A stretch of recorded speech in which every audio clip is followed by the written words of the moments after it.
గ్రంథం 3వ అధ్యాయం మొదటి 6 వచనాలు. Revelation chapter 3 versus 1-6. సార్దిస్లో ఉన్న సంఘపు దూతకు ఇలాగు రాయుము: 7 నక్షత్రములను దేవుని 7 ఆత్మలను గలవాడు చెప్పు సంగతులేవనగా, నీ క్రియలను నేనెరుగుదును. ఏమనగా, జీవించుచున్నావన్న పేరు మాత్రం ఉన్నది గాని నీవు మృతుడివి.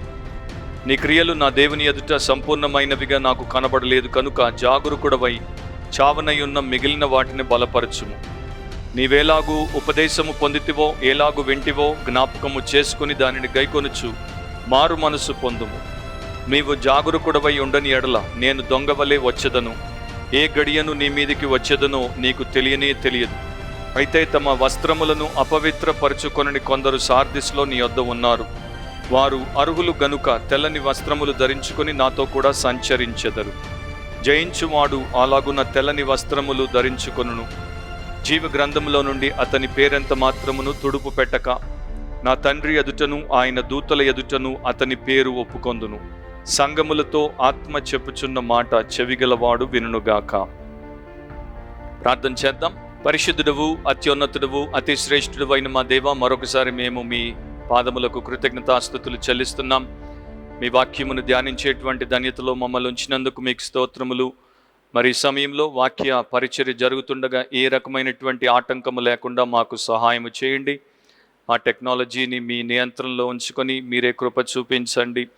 వినుచున్న వారు కూడా ప్రతి ఒక్కరూ ఆత్మచేత సంధింపబడినట్లు మీ వాక్య సత్యమునకు తమ హృదయమును అర్పించి వాక్యానుసారంగా వారు ఈ యొక్క పరిచర్య ద్వారా మేలు పొందినట్లు కృప చూపించి మా మధ్య మా ప్రభు రక్షకుడైన యేసుని హెచ్చించి అందరినీ ఆయన వైపు ఆకర్షించుకోమని, అపవాది క్రియలన్నింటినీ లయపరచుమని ఘనత మహిమ ప్రభావములు ఆరోపిస్తూ యేసు పరిశుద్ధ నామమును అడిగి ప్రార్థిస్తున్నాం తండ్రి, ఆమెన్.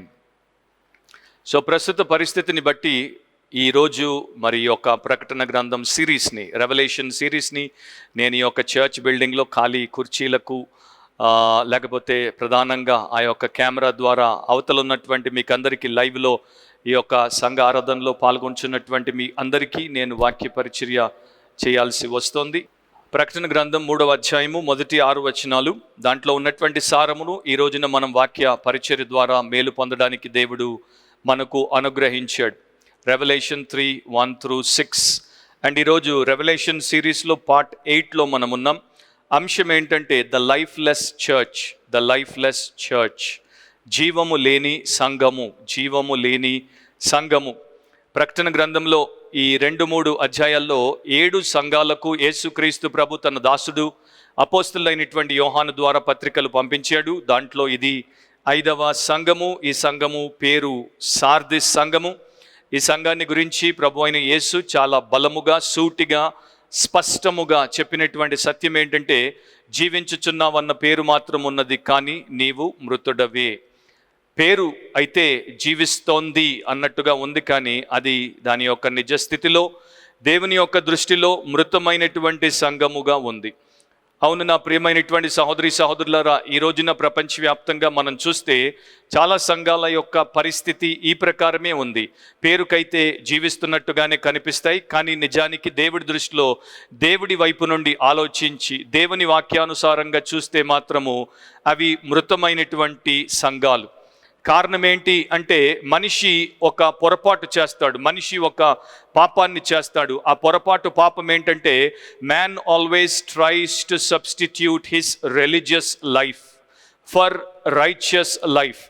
నీతి గల జీవితానికి బదులు మతపరమైనటువంటి జీవితాన్ని అతడు కలిగి ఉండడానికి మనిషి ప్రయత్నిస్తాడు. కనుక దేవుడి దృష్టిలో మతపరమైనటువంటి జీవము అంటే రిలీజియస్ లైఫ్ విలువ లేనటువంటిది, రైచియస్ లైఫ్ మాత్రమే విలువ కలిగినటువంటిది. మతములో జీవము లేదు, మతము మృతమైనది. అండ్ దేవుడిలో జీవం ఉంది కనుక దేవాది దేవుడి ద్వారా నీతిమంతులుగా తీర్చబడినటువంటి వారు నమ్మకమైనటువంటి వారిగా నిష్ఠతో ఆయనతో నడిచినప్పుడు వారు ఈ రకంగా ఉండరు. సో వారి జీవితము దేవుడి దృష్టిలో మృతవస్థలో ఉండదు. దేవుడికి పై వేషము అండ్ పైన మనిషి చేసేటువంటి ఆ యొక్క ఆచారయుక్తమైనటువంటి పనులు ముఖ్యం కాదు, కానీ హృదయము, అంతరంగము, అక్కడ ఉన్నటువంటి యథార్థమైనటువంటి జీవన విధానము దేవుడికి ముఖ్యం. సో 5 విషయాలు మనము ప్రతి సంఘానికి సంబంధించి చూస్తున్నాం. అదే ప్రకారము ఈ సంఘాన్ని గురించి కూడా చూసుకుంటూ వెళ్దాం. మొదటిది ఏంటంటే ది అసెంబ్లీ సంఘము గురించి ప్రభు చెప్తున్న మాటలు. సార్దిస్లో ఉన్న సంఘపు దూతకు ఇలాగు రాయుము. మనం ఈ పాటికి ఆల్రెడీ తెలుసుకున్నటువంటి సత్యం ఏంటంటే ప్రతి చోట పట్టణంలో ఉన్నటువంటి సంఘానికి యేసు ప్రభు తన దాసుడి ద్వారా పత్రికను పంపినప్పుడు ఆ సంఘపు దూతకు ఈ యొక్క పత్రికను పంపుతున్నాడు. దాంట్లో ఉన్నటువంటి మంచి చెడుల గురించి ఆయన యొక్క దృష్టికోణంలో నుండి ఆయన ఏం చెప్పదలిచాడో వారికి చెప్తూ ఉన్నాడు. ఈ క్రైస్తవ సంఘము సార్దిస్ అనేటువంటి పట్టణంలో ఉండింది. సార్దిస్ అనేది అత్యంత పురాతనమైనటువంటి ఒక పట్టణముగా ఆసియా ఖండంలో పేరుగాంచింది. ఇది ఒకప్పటి లిడియన్ కింగ్డమ్ యొక్క రాజధాని. క్రీస్తు పూర్వము 1200 సంవత్సరాల క్రితం ఉన్నటువంటి కింగ్డమ్ ఆఫ్ లిడియా లేకపోతే లిడియన్ కింగ్డమ్ దాని యొక్క రాజధానిగా సార్దిస్ ఉండింది. అండ్ ఫ్యాక్టోలస్ అనేటువంటి ఒక నది పక్కనే పల్లపు భూభాగం మీద ఇది కట్టబడినటువంటి ఒక ప్రాంతం. దీనికి చాలా ప్రాముఖ్యతలు ఉన్నాయి. ఒక ప్రాముఖ్యత ఏంటంటే కింగ్ మిడాస్ ఆఫ్ ఫ్రిగియాకు సంబంధించినటువంటి రాడైనటువంటి మిడాస్ దీనితో సంబంధము కలిగి ఉన్నాడు. మనము ప్రస్తుతం కూడా ప్రపంచంలో మిడాస్ టచ్ అనేటువంటి ఫ్రేస్ని వాడతాం.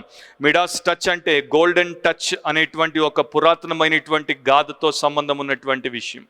దాంతోపాటు ఈ యొక్క సార్దిస్కి కింగ్ క్రోసస్ అనేటువంటి ఇంకొక రాజు కూడా ప్రథమమైనటువంటి రాజుగా పనిచేశాడు. ఆయన ఆ సమయంలో ప్రపంచంలో అత్యంత ధనికమైనటువంటి రాజుగా అండ్ వారి కాలంలో అయితే అన్ని కాలాల్లో కూడా అత్యంత ధనికుడైనటువంటి వ్యక్తిగా పేరుగాంచాడు. యేసుక్రీస్తు సమయానికి 600 సంవత్సరాల క్రితము ఈ క్రోసస్ రాజు కాలంలో సార్దిస్లోనే ఈసప్ అనేటువంటి ఒక మేధావి ఉండేవాడు. ప్రస్తుతం ప్రపంచంలో ఈసప్స్ ఫేబుల్స్ అనేటువంటి విషయాన్ని మీరు వినే ఉంటారు. ఈసప్ చెప్పేటువంటి చమత్కారముతో కూడినటువంటి వివేక సూక్తులతో నిండినటువంటి కథలు, చాలా చక్కగా చిన్న చిన్న కథల ద్వారా గొప్ప జీవిత పాఠాలు ఈసప్ చెప్పేవాడు. సో అతడిని రాజైనటువంటి క్రోసస్ తన యొక్క ఆస్థాన సలహాదారుడిగా అండ్ తన రాజకీయ రాయబారిగా నియమించుకున్నాడు. ఈసప్ ఇదే ప్రాంతంలో ఒక బానిసగా పుట్టాడు. తర్వాత అతనికి ఉన్నటువంటి జ్ఞానాన్ని బట్టి సామర్థ్యాన్ని బట్టి అతడు స్వేచ్ఛాపరుడిగా విడుదల పొందాడు. ఆ సమయంలో రాజు పక్షాన కొరింత్, ఏథెన్స్ అనేటువంటి పట్టణాలకు వెళ్ళి రాజు కొరకు సమాధాన రాయబారిగా వెళ్ళి సమాధాన పరిచర్యలు చేస్తూ వచ్చేవాడు. ఒకానొక సందర్భంలో డెల్ఫీ అనేటువంటి పట్టణానికి ఈసప్ని రాజు పంపినప్పుడు అక్కడ ఉన్నటువంటి ప్రజలకు బంగారమును పంపిణీ చేయడానికి పంపినప్పుడు ఈ ఫ్యాక్టోలస్ నది దగ్గర విస్తృతంగా బంగారము దొరికేది కనుక సార్దిస్ పట్టణంలో బంగారానికి ఏ రకమైనటువంటి కొరత ఉండేది కాదు. ఆ బంగారాన్ని అనేకులకు పంచేవారు. ఈసప్ ద్వారా డెల్ఫీలో ఉన్నటువంటి పట్టణస్థులకు బంగారాన్ని పంపడానికి రాజు పంపినప్పుడు ఆ పంపిణీ కార్యక్రమంలో వారు ఎంత దురాశాపరులో ఈసప్ చూశాడు. వారందరూ కూడా ఎక్కువ లాక్కుపోవడానికి ప్రయత్నించినప్పుడు ఆయన బంగారపు పంపిణీ అసలు చేయకుండా తిరిగి బంగారం అంతటిని రాజుకు పంపేశాడు. ఇది వారందరికీ కోపాన్ని తెప్పించింది కనుక డెల్ఫియన్స్ ఆ కోపముతో ఈసప్ని ఒక పబ్లిక్ క్రిమినల్గా చంపేశారు, ఎగ్జిక్యూట్ చేశారు. తర్వాత కాలంలో ఇది మరి పర్షియన్ రాజు అయినటువంటి సైరస్ చేతుల్లోనికి వచ్చింది.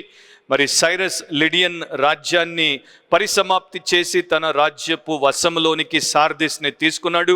వారి తర్వాత అలెగ్జాండర్ మహాచక్రవర్తి యొక్క వశంలోనికి ఇది వచ్చింది.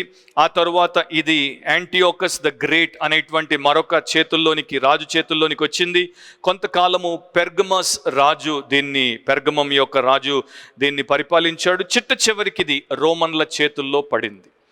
ఇప్పుడు ఈ యొక్క పత్రిక రాయబడినప్పుడు సార్దిస్ రోమన్ సామ్రాజ్యంలో ఒక భాగముగా ఉంది. ఇది మొదటి నుండి కూడా వ్యాపార కేంద్రము అండ్ చాలా ముఖ్యమైనటువంటి కమర్షియల్ సిటీగా పేరుగాంచినటువంటి ప్రాంతం.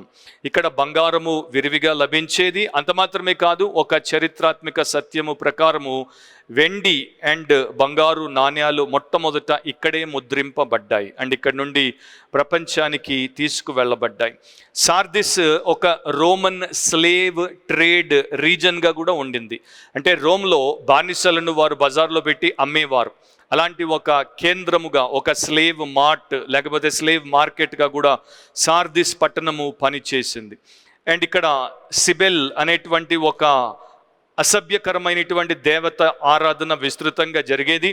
ఇప్పటికి కూడా మీరు వెళ్ళి సార్దిస్ పట్టణాన్ని సందర్శిస్తే అక్కడ మిగిలినటువంటి శిథిలాలలో ఈ యొక్క మందిరపు దాఖలాలు మనకు కనబడతాయి. ప్రస్తుతం ఇది టర్కీ దేశంలో సార్ట్ అనేటువంటి పేరుతో పిలువబడుతుంది. మిగతా వాటితో పోలిస్తే సార్దిస్ యొక్క శిథిలాలు మనకు ఎక్కువ కనబడతాయి. అండ్ మేము వెళ్ళినప్పుడు వాటన్నింటిని చూడడానికి ప్రభు మాకు ఆధిక్యతను దయచేశాడు. సార్దిస్లో ఉన్నటువంటి మరొక విశిష్టత ఏంటంటే మెలితో అనేటువంటి ఒక 2వ దశాబ్దానికి సంబంధించినటువంటి బిషప్ ఈ సంఘానికి కొంతకాలము బిషప్గా పనిచేశాడని చరిత్ర చెప్తోంది. అండ్ చరిత్ర ప్రకారము మొట్టమొదటిసారి ప్రకటన గ్రంథం మీద వ్యాఖ్యానమును రాసినటువంటి వ్యక్తి కూడా ఈ మెలిటో అనేటువంటి సార్దిస్ సంఘానికి సంబంధించినటువంటి బిషప్. ఇక ఆ తర్వాత 1000 కన్నా ఎక్కువ ప్రకటన గ్రంథం మీద కామెంటరీలు ప్రపంచంలో అనేకులు రాశారు. క్రీస్తు శకము 17వ సంవత్సరంలో ఒక పెద్ద భూకంపము రావడం చేత ఈ పట్టణం అంతా కూడా నేలమట్టమైపోయింది. ఆ తర్వాత రోమన్ ఎంపరర్ టైబేరియస్ దీన్ని తిరిగి పునర్నిర్మాణం చేశాడు. ఆ పునర్నిర్మాణం కొరకు ప్రజల సహాయం కూడా అవసరమైంది కనుక వచ్చే 5 సంవత్సరాలు వారి మీద సుంకము వేయను అని చెప్పి ట్యాక్స్ ఫ్రీగా 5 సంవత్సరాలు ఆయన వారికి మినహాయింపును కూడా ఇచ్చాడు. సార్దిస్ అనేటువంటి పేరుకు అర్థం ఏంటంటే రెమ్నెంట్. రెమ్నెంట్ అంటే శేషము లేక మిగిలిన వారు. ఆర్ ఇంకో రకంగా కూడా మీరు తీసుకుంటే దాని యొక్క పేరు ప్రెషస్ స్టోన్ అంటే ప్రశస్తమైనటువంటి రాయి. సార్డియస్ అనేటువంటి ఒక ప్రశస్తమైనటువంటి వజ్రము కూడా దీని ద్వారానే పేరును సంపాదించింది. ఇక్కడ ఈ సార్దిస్ పట్టణంలో సంఘము ఏ ప్రకారం స్థాపించబడిందో మనకు వివరాలు ఇటు చరిత్రలో కానీ ఇటు బైబిల్ పండితుల మధ్యలో కానీ దొరకవు. కాకపోతే అభిప్రాయం ఏంటంటే అపోస్తలులైన పౌలు ఎఫెసులో పరిచర్య జరిగించిన తర్వాత అతని యొక్క ఒక జత పనివాడు తోడి దాసుడు ఈ పట్టణానికి ఈ ప్రాంతానికి సువార్త ద్వారా వచ్చి ఇక్కడ సంఘము స్థాపించబడుటకు దేవుడి చేత వాడబడ్డాడు. 2వ పాయింట్లోనికి మనం వెళ్తే అదే 3వ అధ్యాయము 1వ వచనము 2వ భాగంలో ది ఆల్ మైటీ అంటే సర్వశక్తుడు 7 నక్షత్రములను దేవుని 7 ఆత్మలను గలవాడు చెప్పు సంగతులేవనగా. ప్రతి సంఘానికి ప్రభు పత్రిక పంపినప్పుడు మొదటి అధ్యాయంలో ఆయన యొక్క వర్ణనలో ఉన్నటువంటి ఏదో ఒక అంశమును గురించి ఏదో ఒక విషయమును గురించి ఆయన వారికి మొదట రాసి తన పరిచయాన్ని వారికి ఇచ్చి ఆ తర్వాత వారి పరిస్థితిని ఆయన వారికి చెప్తూ వచ్చాడు. ఇక్కడ విచిత్రమైనటువంటి విషయం ఏంటంటే వారికి ఉన్నటువంటి పరిస్థితికి తగినటువంటి లక్షణము, తగినటువంటి గుణము, తగినటువంటి సామర్థ్యము, తగినటువంటి యోగ్యత, అర్హత ఆయనకుంది అని ఆయన మరలా వారికి తెలియచేయడం. దేవుడిలో ఉన్నటువంటి గొప్ప లక్షణం ఏంటంటే మనిషిలో ఉన్నటువంటి మంచి ఏంటో చెప్తాడు, చెడేంటో చెప్తాడు. But at the same time చెడు చెప్పిన తర్వాత చెడ్డవారికి మారేటువంటి అవకాశాన్ని కూడా ఇస్తాడు. నీవు చెడ్డవాడవు అని చెప్పి వాడిని నాశనానికి అప్పగించడు. వాడు మార్పు చెందడానికి వానికి హృదయం ఉంటే, మార్పు చెందడానికి వానిలో వినయ మనస్సు ఉంటే వాడికి తప్పకుండా ప్రభు ఒక అవకాశం ఇస్తాడు. సో ఈ రకంగా ప్రతి సంఘానికి కూడా ప్రభు అవకాశం ఇచ్చి తానేంటో చెప్పి తన ద్వారా వారు ఏ రకంగా మేలు పొందొచ్చో తెలియజేసిన తర్వాతే వారి యొక్క పరిస్థితిని వారు మార్చుకోకపోతే తుదకు వారిని తీర్పులోనికి అండ్ శిక్షలోనికి తీసుకువెళ్తున్నట్లు బైబిల్ ప్రకారం మనం చూస్తాం. సో వీరికి చెప్పినటువంటి విషయం ఏంటి? 7 నక్షత్రములను దేవుని 7 ఆత్మలు గలవాడు చెప్పు సంగతులేవనగా. మొదటి అధ్యాయంలో మనం చూసాం 7 నక్షత్రములు అంటే సంఘానికి ఉన్నటువంటి 7 దూతలు, లేకపోతే ఈ ప్రాంతంలో ఉన్నటువంటి 7 సంఘాలకు 7 మంది దూతలను ఆయన నియమించాడు. ఈ సంఘ పెద్దలు లేకపోతే సంఘ కాపర్లు లేకపోతే కొందరి అభిప్రాయం ప్రకారము అక్కడ సంఘానికి నియమింపబడినటువంటి దేవుని దూతలు. మనము మొదటిసారి ఆ యొక్క లెసన్ ఇంట్రడక్షన్లోనే చూసాము దూతల కన్నా సంఘ కాపర్లకే ఎక్కువ మరి రుజువు లేకపోతే ఎక్కువ అవకాశం ఉందని. సో చర్చ్ పాస్టర్లను ఆయన తన చేతుల్లో పట్టుకున్నాడు. అండ్ దేవుని 7 ఆత్మలు కలిగినటువంటి వాడు. ఇంగ్లీష్ బైబిల్లో ఒకానొక వర్షన్లో మీరు చూస్తే మరి ఒక చేత 7 మంది సంఘ కాపర్లను పట్టుకున్నాడు, ఇంకొక వైపున దేవుని 7 ఆత్మలను పట్టుకున్నాడు.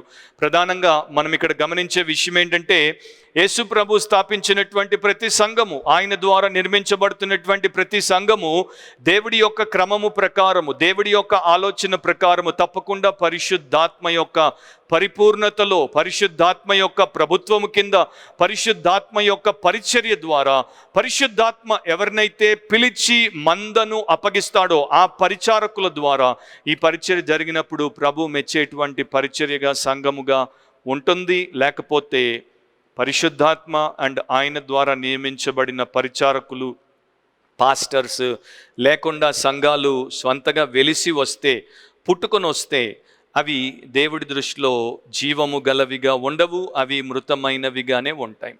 నేను మీకు 2 విషయాలు జ్ఞాపకం చేస్తాను. అపోస్తలుల కార్యములు 2వ అధ్యాయాన్ని చదివినప్పుడు పెంతెకోస్తు దినాన్న పరిశుద్ధాత్మ ద్వారా సంఘము పుట్టుకొని వచ్చింది. సో సంఘము యొక్క ఆవిర్భావంలోనే పరిశుద్ధాత్మని యొక్క బలమైనటువంటి పాత్ర కనబడుతుంది. ఆ తర్వాత మనకు 13వ అధ్యాయములో, అపోస్తలుల కార్యములు 13వ అధ్యాయంలో పరిశుద్ధాత్మ వారు ఉపవాసం ఉండి ప్రార్థన చేస్తున్నప్పుడు పరిచారకులకు చెప్పాడు, పౌలును బర్నబాను నేను ఏర్పాటు చేసుకున్నటువంటి సేవ నిమిత్తము పంపించమని. ప్రపంచ మిషన్ వర్క్ కొరకు, అంటే వరల్డ్ మిషన్స్ కొరకు పరిశుద్ధాత్ముడే ఒక ప్రాంతంలో వెలిసినటువంటి సంఘాన్ని ప్రపంచవ్యాప్తంగా దాన్ని ఆయన స్థాపించడానికి మరలా వాడుకున్నాడు. So the origin of the church and the expansion of the church primarily were done through and by the Holy Spirit. So సంఘం అనేది పరిశుద్ధాత్మ మూలముగానే స్థాపించబడుతుంది, కొనసాగుతుంది అండ్ దేవుడి సంకల్పాన్ని నెరవేరుస్తుంది.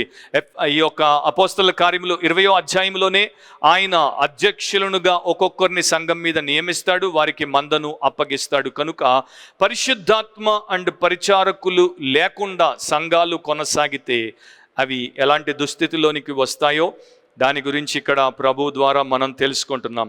మరి ఇక్కడ సార్దిస్ పరిస్థితి ఏంటంటే అది జీవము లేని సంఘము, డెడ్ చర్చ్. దానికి లైఫ్ గివింగ్ స్పిరిట్ అవసరం, అంటే జీవమునిచ్చే పరిశుద్ధాత్మ అవసరం.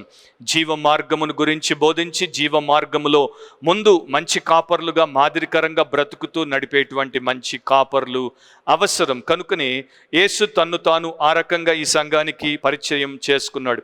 సో హోలీ సేవియర్ పరిశుద్ధమైనటువంటి ప్రభువుని చూస్తాం, హోలీ స్పిరిట్ పరిశుద్ధాత్మను చూస్తాం, హోలీ స్క్రిప్చర్స్ పరిశుద్ధ లేఖనాలు చూస్తాం, హోలీ సర్వెంట్స్ పరిశుద్ధపరచబడినటువంటి పరిచారకులను, పాస్టర్లను చూస్తాం.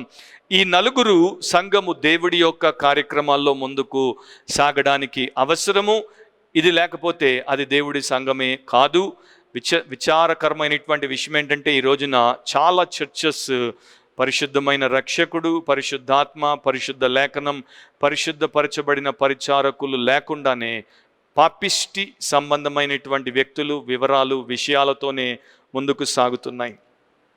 3వ విషయంలో మీరు 1C అండ్ 2వ వచనాన్ని గమనించండి. 3వది ఏంటంటే ది అప్రైసల్ అంటే మదింపు, లేకపోతే విశ్లేషణ, లేక వారి పరిస్థితిని ప్రభు అంచనా వేసిన తర్వాత ఆయన వారికి తెలియజేస్తున్నటువంటి విషయం. నీ క్రియలను నేను ఎరుగుదును, ఏమనగా జీవించుచున్నావన్న పేరు మాత్రం ఉన్నది కానీ నీవు మృతుడవి.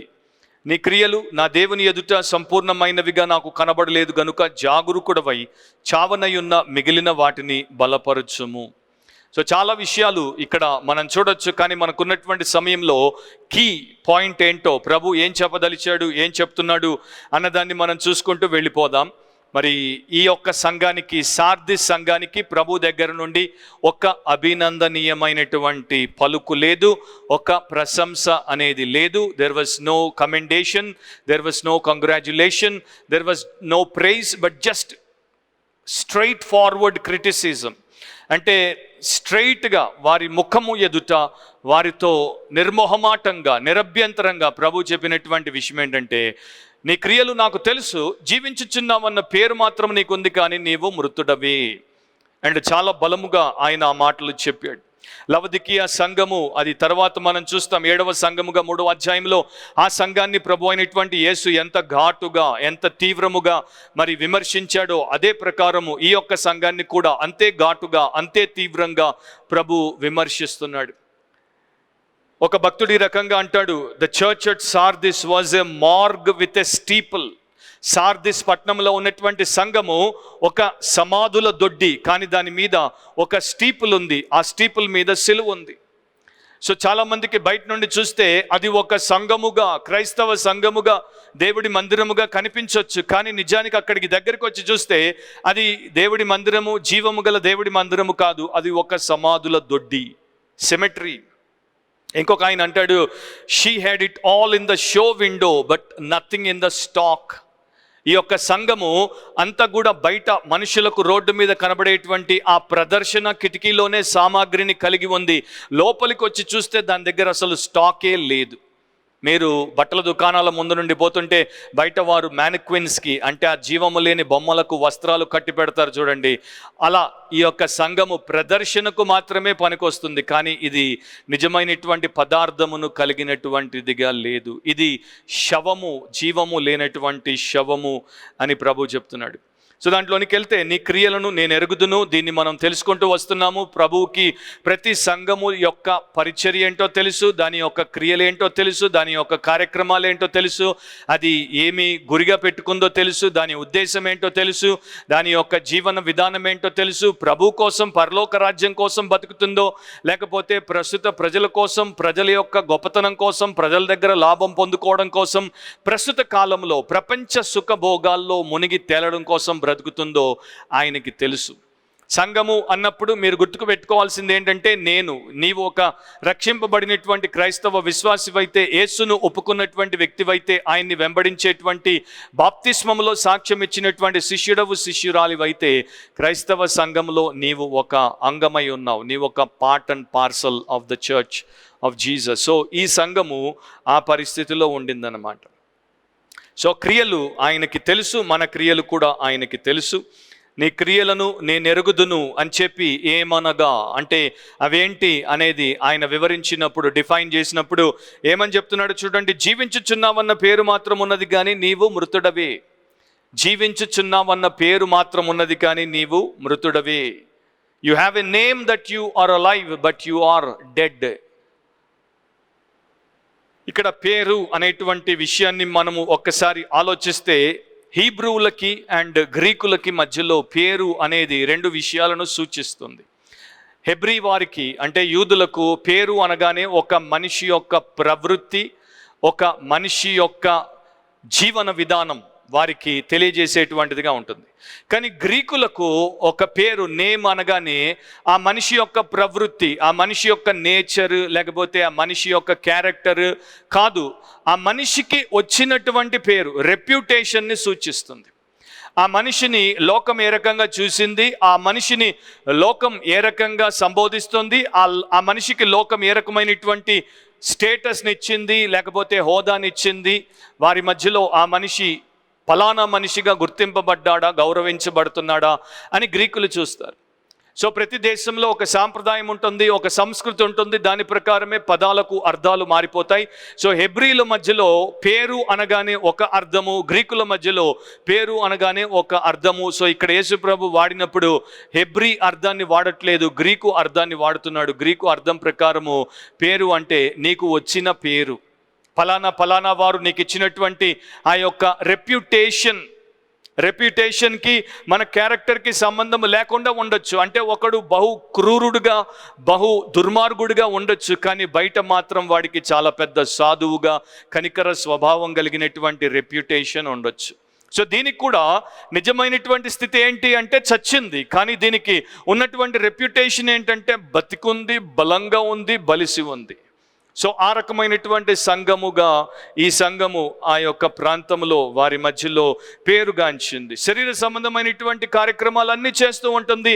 అంటే ఇది ప్రార్థనలు చేస్తూ ఉంటుంది, ఇది పాటలు పాడుతూ ఉంటుంది, వాయిద్యాలు వాయిస్తూ ఉంటుంది, ప్రసంగాలు చేస్తూ ఉంటుంది, దాన ధర్మాలు చేస్తూ ఉంటుంది, సువార్త ప్రచారంలో అనేక రకాలుగా ఎక్కడెక్కడికో వెళ్తూ వస్తూ ఉంటుంది. కానీ దీంట్లో దేవుడి దృష్టిలో జీవము మాత్రము లేదు.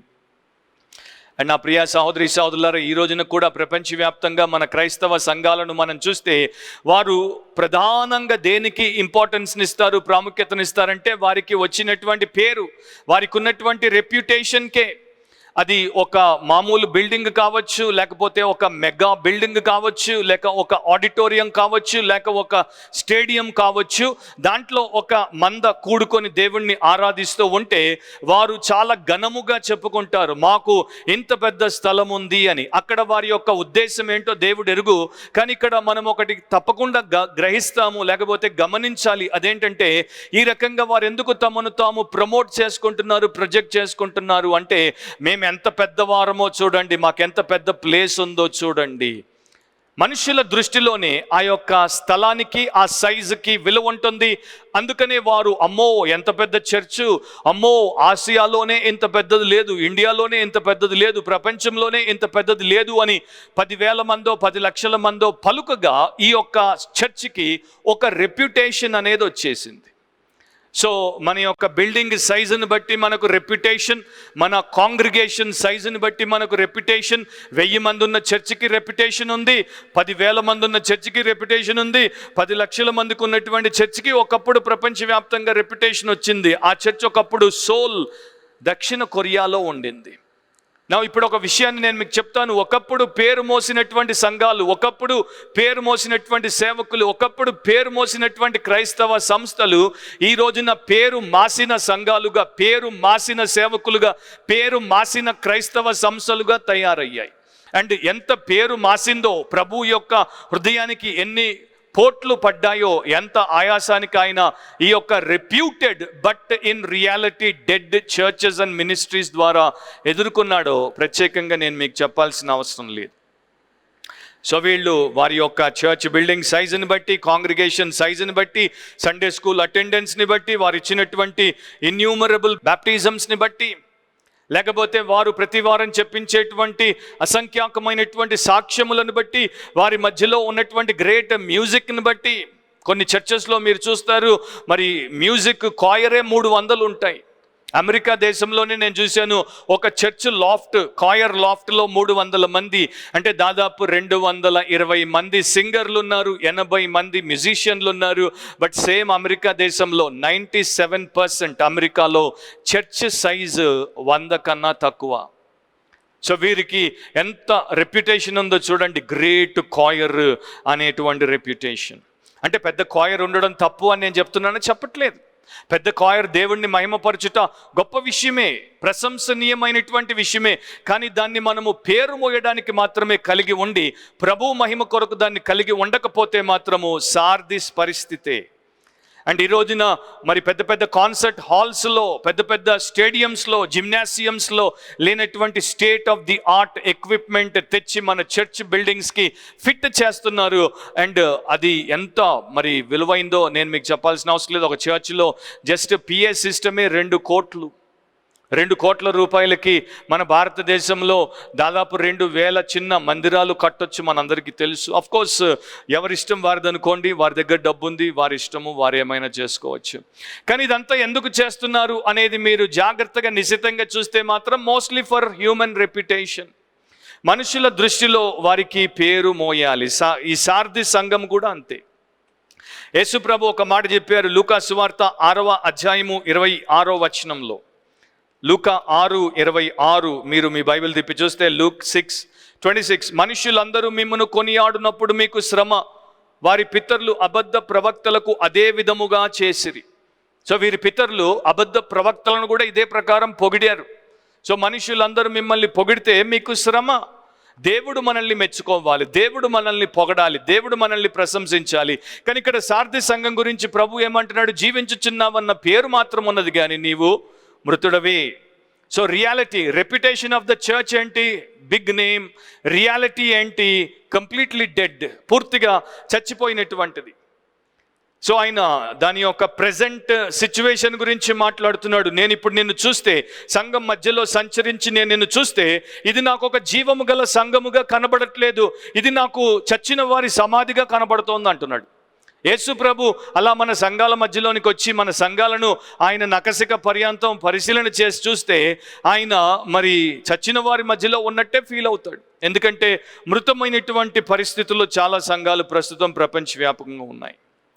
నేను ఈజిప్ట్కి వెళ్ళినప్పుడు అక్కడ చచ్చినటువంటి వారిని మమ్మిఫైడ్ బాడీస్గా చేస్తే వాటిని చూశాను.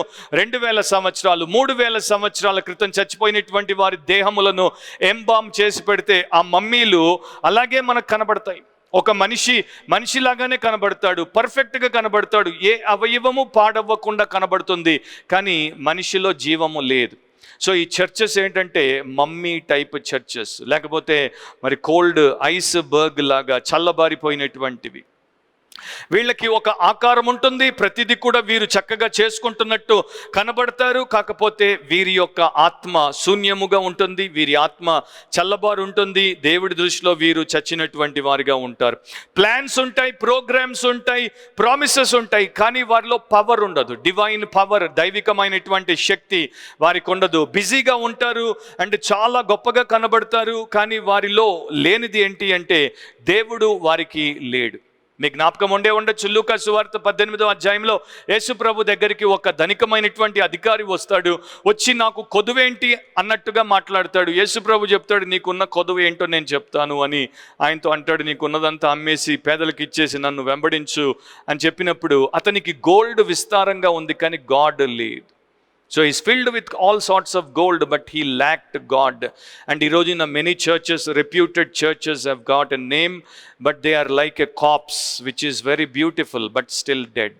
చాలా శవాలకు ముస్తాబు చేయడం మనం చూస్తూ ఉంటాం కదా. శవము ఆయనైతే సూటు బూటేస్తారు. తర్వాత కొంతమంది అయితే నేను చూశాను, చచ్చిపోయినటువంటి ఆయన పాపం ఆ టైంలో ఆయనకి నెత్తికి తెల్ల వెంట్రుకలు ఉంటే డై కూడా కొడతారు, మీసాలకు కూడా డై కొడతారు. చచ్చిపోయినప్పుడు ఆ యొక్క శవాన్ని సూటు బూటు డై వేసినటువంటి తెల్ల వెంట్రుకలకు డై వేసినటువంటి తలకాయ మీసాలు అన్నీ కూడా అట్లా పెట్టి ఫోటోలు తీసుకుంటారు. ఎందుకంటే చక్కగా బతికాడు, డై వేసుకుని బతికాడు, ఇప్పుడు డైడ్ అయితే ఏంటి అని చెప్పి చక్కగా శవాన్ని ముస్తాబు చేస్తారు. కానీ దేవుడు అంటున్నాడు, ఇదంతా మీ కొరకే కదా, నా కొరకు కాదు. సో నా ప్రియ సహోదరులారా, బైబిల్లో మృతవస్థ లేకపోతే డెడ్నెస్ అనేది దేనితో పోల్చబడింది చాలా స్పష్టంగా అనేక వచనాలు చెప్తున్నాయి, కానీ నేను మీకు కొన్నింటిని జ్ఞాపకం చేస్తాను. ఒకటి, పాపము అనేది ఒక మనిషి చనిపోయాడు, లేకపోతే సిన్ అనేది డెడ్నెస్తో ముడిపెట్టబడినటువంటి విషయముగా నూతన నిబంధన మనకు బోధిస్తోంది. మీరు లూకా 15వ అధ్యాయం 24వ వచనాన్ని చదివితే ఆయన అంటున్నాడు, ఈ నా కుమారుడు చనిపోయి మరలా బ్రతికెను, తప్పిపోయి దొరికెను. చనిపోయాడు అంటే వాడు ఎప్పుడైతే పాపములో పడ్డాడో, పొగరుబోతుగా మారాడో, తండ్రి మీదకే కాలెత్తి కావలసినటువంటి ఆస్తి అంతా తీసుకొని దూరదేశానికి పోయి ప్రతి విధమైనటువంటి దుర్వ్యాపారానికి అప్పగించుకున్నాడు, వాడు చనిపోయాడు. పాపము చేసే ప్రతివాడు చనిపోయినటువంటి వాడే. పాపాన్ని ప్రేమించే ప్రతి ఒక్కడు చావును ప్రేమిస్తున్నటువంటి వాడే, మరణాన్ని ప్రేమిస్తున్నటువంటి వాడే. ఈ రోజున నీవు ఒక క్రిస్టియన్గా, బార్న్ అగైన్ బిలీవర్గా, బ్యాప్టైజ్డ్ బిలీవర్గా, స్పిరిట్ ఫిల్డ్ బిలీవర్గా నిన్ను నీవు ఎంచుకొని ఇతరులకు ఆ రకంగా సాక్ష్యం ఇస్తూ ఉన్నా కూడా నీ లైఫ్లో, నీ హృదయంలో పాపము ఏ రూపంలోనైనా ప్రేమించబడితే నీవు చావుకు దగ్గర అవుతున్నావు. త్వరలో నీవు చచ్చి జీవించుచున్నావన్న పేరు మాత్రం ఉంటుంది, కానీ దేవుడి దృష్టిలో మృతురాలవుగానే మిగిలిపోతావు అనేది మర్చిపోవద్దు. ఎందుకంటే రోమా 6వ అధ్యాయం 13వ వచనంలో బైబిల్ ఎంత చక్కగా మన యొక్క గత స్థితి ఏంటి, మన ప్రస్తుత స్థితి ఏంటి మనకు వివరిస్తోంది. మరియు మీ అవయవములను దుర్నీతి సాధనములుగా పాపమునకు అప్పగింపకుడి, అయితే మృతుల్లో నుండి సజీవులం అనుకొని మిమ్మును మీరే దేవునికి అప్పగించుకొనుడి, మీ అవయవములు నీతి సాధనములుగా దేవునికి అప్పగించుకొనుడి. సో మీరు పాపములో మృతవస్థలో ఉన్నప్పుడు దేవుడు మీకు జీవం పోసాడు, యేసు ద్వారా మిమ్మల్ని బ్రతికించాడు. కనుక మీరు మరలా పాపపు పరిస్థితులకు, స్థితిగతులకు, లేకపోతే ఆ పనులకు మీ అవయవాలు అప్పగించుకోవద్దు. మీరు మృతుల్లో నుండి తిరిగి లేచిన వారిగా ఎంచబడండి. 1 తిమోతి 5వ అధ్యాయము 6వ వచనం ఇంకా చాలా స్పష్టంగా ఈ యొక్క సంఘ స్థితిని ఈ రకంగా మనకు చూపిస్తోంది. సుఖభోగముల యందు ప్రవర్తించున్నది బ్రతుకుచుండియు చచ్చినదై ఉండును. ఏ స్త్రీ అయితే, ఏ విధవరాలైతే సుఖభోగముల యందు ప్రవర్తిస్తూ ఉంటుందో, అంటే ఉదయం నుండి రాత్రి వరకు సుఖము భోగము కొరకే ఆలోచించి దాన్నే కోరుకుని దాంట్లోనే దొల్లి దాని కొరకే బ్రతుకుతుంటుందో, అలాంటి స్త్రీ బ్రతుకుచుండియు చచ్చినదై ఉంటుంది. అండ్ ఈరోజు నన్న ప్రియ సహోదరులారా, క్రైస్తవ సంగమ, ప్రపంచవ్యాప్తంగా ఉన్నటువంటి క్రిస్టియన్ చర్చ్లో మనము 90% ఆఫ్ ద పీపుల్ ఇట్లాంటి వాళ్ళనే చూస్తున్నాం. స్త్రీలు, పురుషులు, క్రైస్తవులుగా చలామణి అవుతున్నటువంటి వారందరూ కూడా నిరంతరము సుఖము, భోగము కొరకే వారిని వారు మరణానికి అప్పగించుకుంటున్నారు. అపరాధాల్లో, పాపాల్లో చచ్చినటువంటి వారికి క్రీస్తు జీవం ఇచ్చింది తిరిగి మరలా అలాంటి పరిస్థితుల్లోనికి పోయి వారు పడడానికి కాదు. సో ఇప్పుడు ప్రశ్న ఏంటంటే, a dead church is a true church? అంటే ఒక చచ్చిన సంఘము నిజమైన సంఘమేనా కాదు అన్నదే మనము ఆన్సర్ ఇవ్వాలి. ఈ సార్దిస్ పట్టణం దగ్గర ఒక నిక్రోపోలి అనేది ఉండేది. అంటే ఒక పెద్ద సమాధుల దొడ్డి ఉండేది. దానికి ద సిటీ ఆఫ్ 1000 హిల్స్ అనే పేరు కూడా ఉండింది. అంటే 1000 కొండల మీద ఉన్నటువంటి పట్టణం అనే పేరు కూడా ఉండింది. ప్రధానంగా వారి యొక్క అర్థం ఏంటంటే అక్కడ అన్ని సమాధులు ఉండేవి. సో ప్రభు ఆ పట్టణాన్ని చూసి ఇక్కడంతా కూడా సమాధులే ఎక్కువ, జీవించే వారికన్నా చచ్చినోళ్లే ఎక్కువ అని చూశాడు గనుక ఈ యొక్క మెంబర్ల గురించి కూడా ఆయన మాట్లాడుతున్నాడు. జీవించుచున్నావన్న పేరు మాత్రం ఉంది కానీ నీవు చచ్చిన వాడితో సమానం. 4వ దాంట్లోనికి వెళ్ళిపోదాం. 3-4 వచనాలు.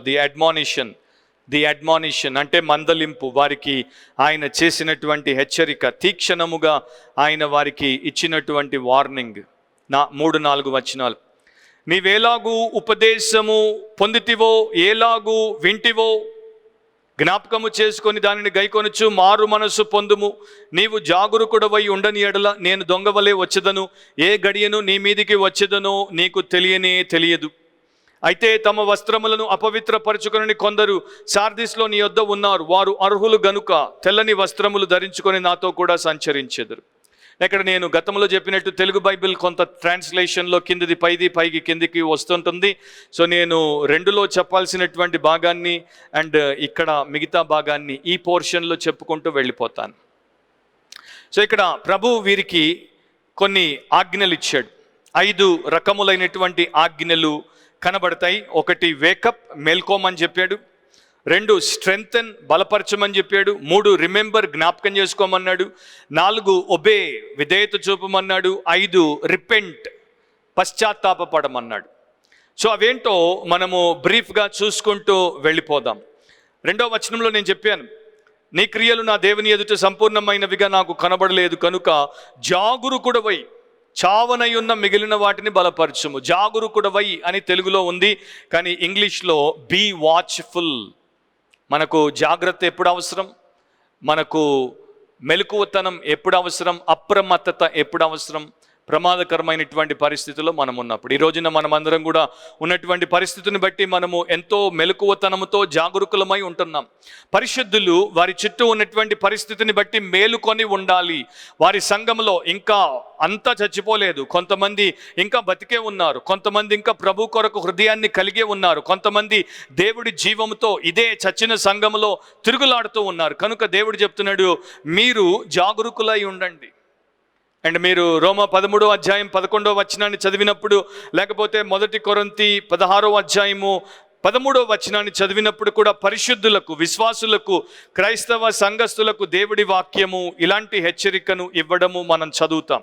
నేను జస్ట్ ఒక వచనాన్ని చదువుతాను. రోమా 13:11. మరియు మీరు కాలము నెరిగి నిద్ర మేలుకొను వేళ అయినదని తెలుసుకొని అలాగూ చేయుడి. మనం విశ్వాసులమైనప్పటికంటే ఇప్పుడు రక్షణ మనకు మరి సమీపముగా ఉన్నది. సో కాలము నెరిగి, మీకు పరిస్థితి యొక్క వివేచన ఏంటో ఉండాలి, మీ చుట్టూ జరుగుతున్నది ఏంటో మీరు తెలుసుకోవాలి. అండ్ తెలుసుకుని మీరు నిద్ర మేలుకొను వేళ అయినదని తెలుసుకొని అలా చేయమని వారితో చెప్తున్నాడు.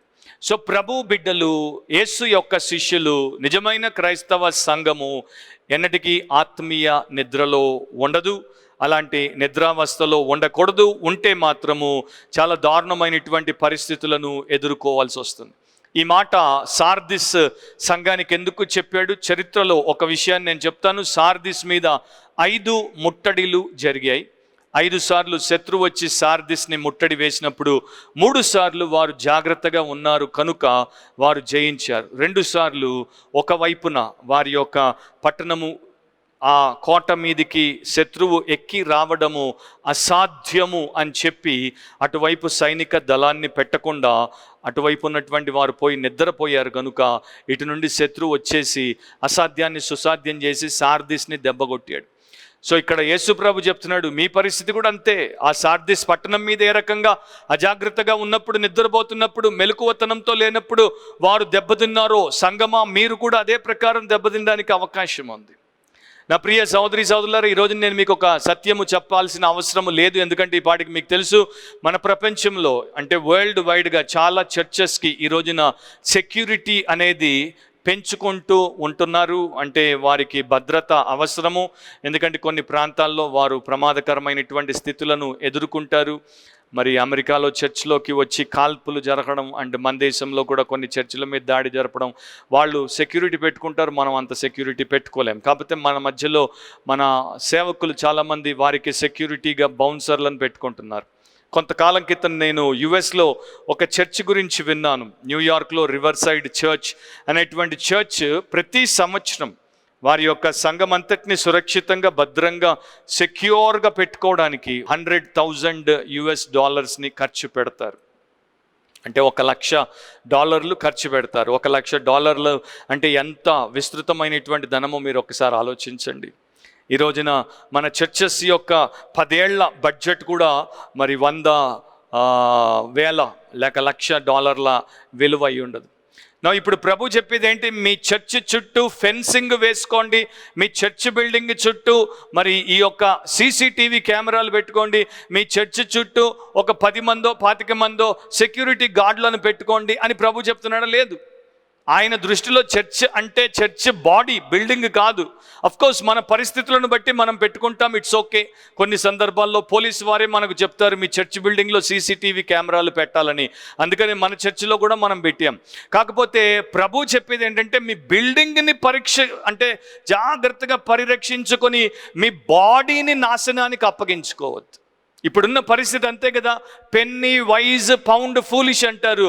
అంటే మీకు బాహ్యపరమైనటువంటి అశాశ్వతమైన నశించేటువంటి విషయాల పట్ల ఎంత జాగ్రత్త ఉందో, మీకు మనుషుల మధ్యలో ఉన్నటువంటి పేరు పట్ల ఎంత పట్టింపు ఉందో, దేవుడి ఎదుట మీ ఆత్మీయ స్థితి గురించి, మీ నిజమైనటువంటి ఆ దైవికమైనటువంటి జీవితం గురించి మీకు పట్టింపు లేదు అని ప్రభు అంటున్నాడు. కనుక మీరు మేలుకోండి అని చెప్తున్నాడు.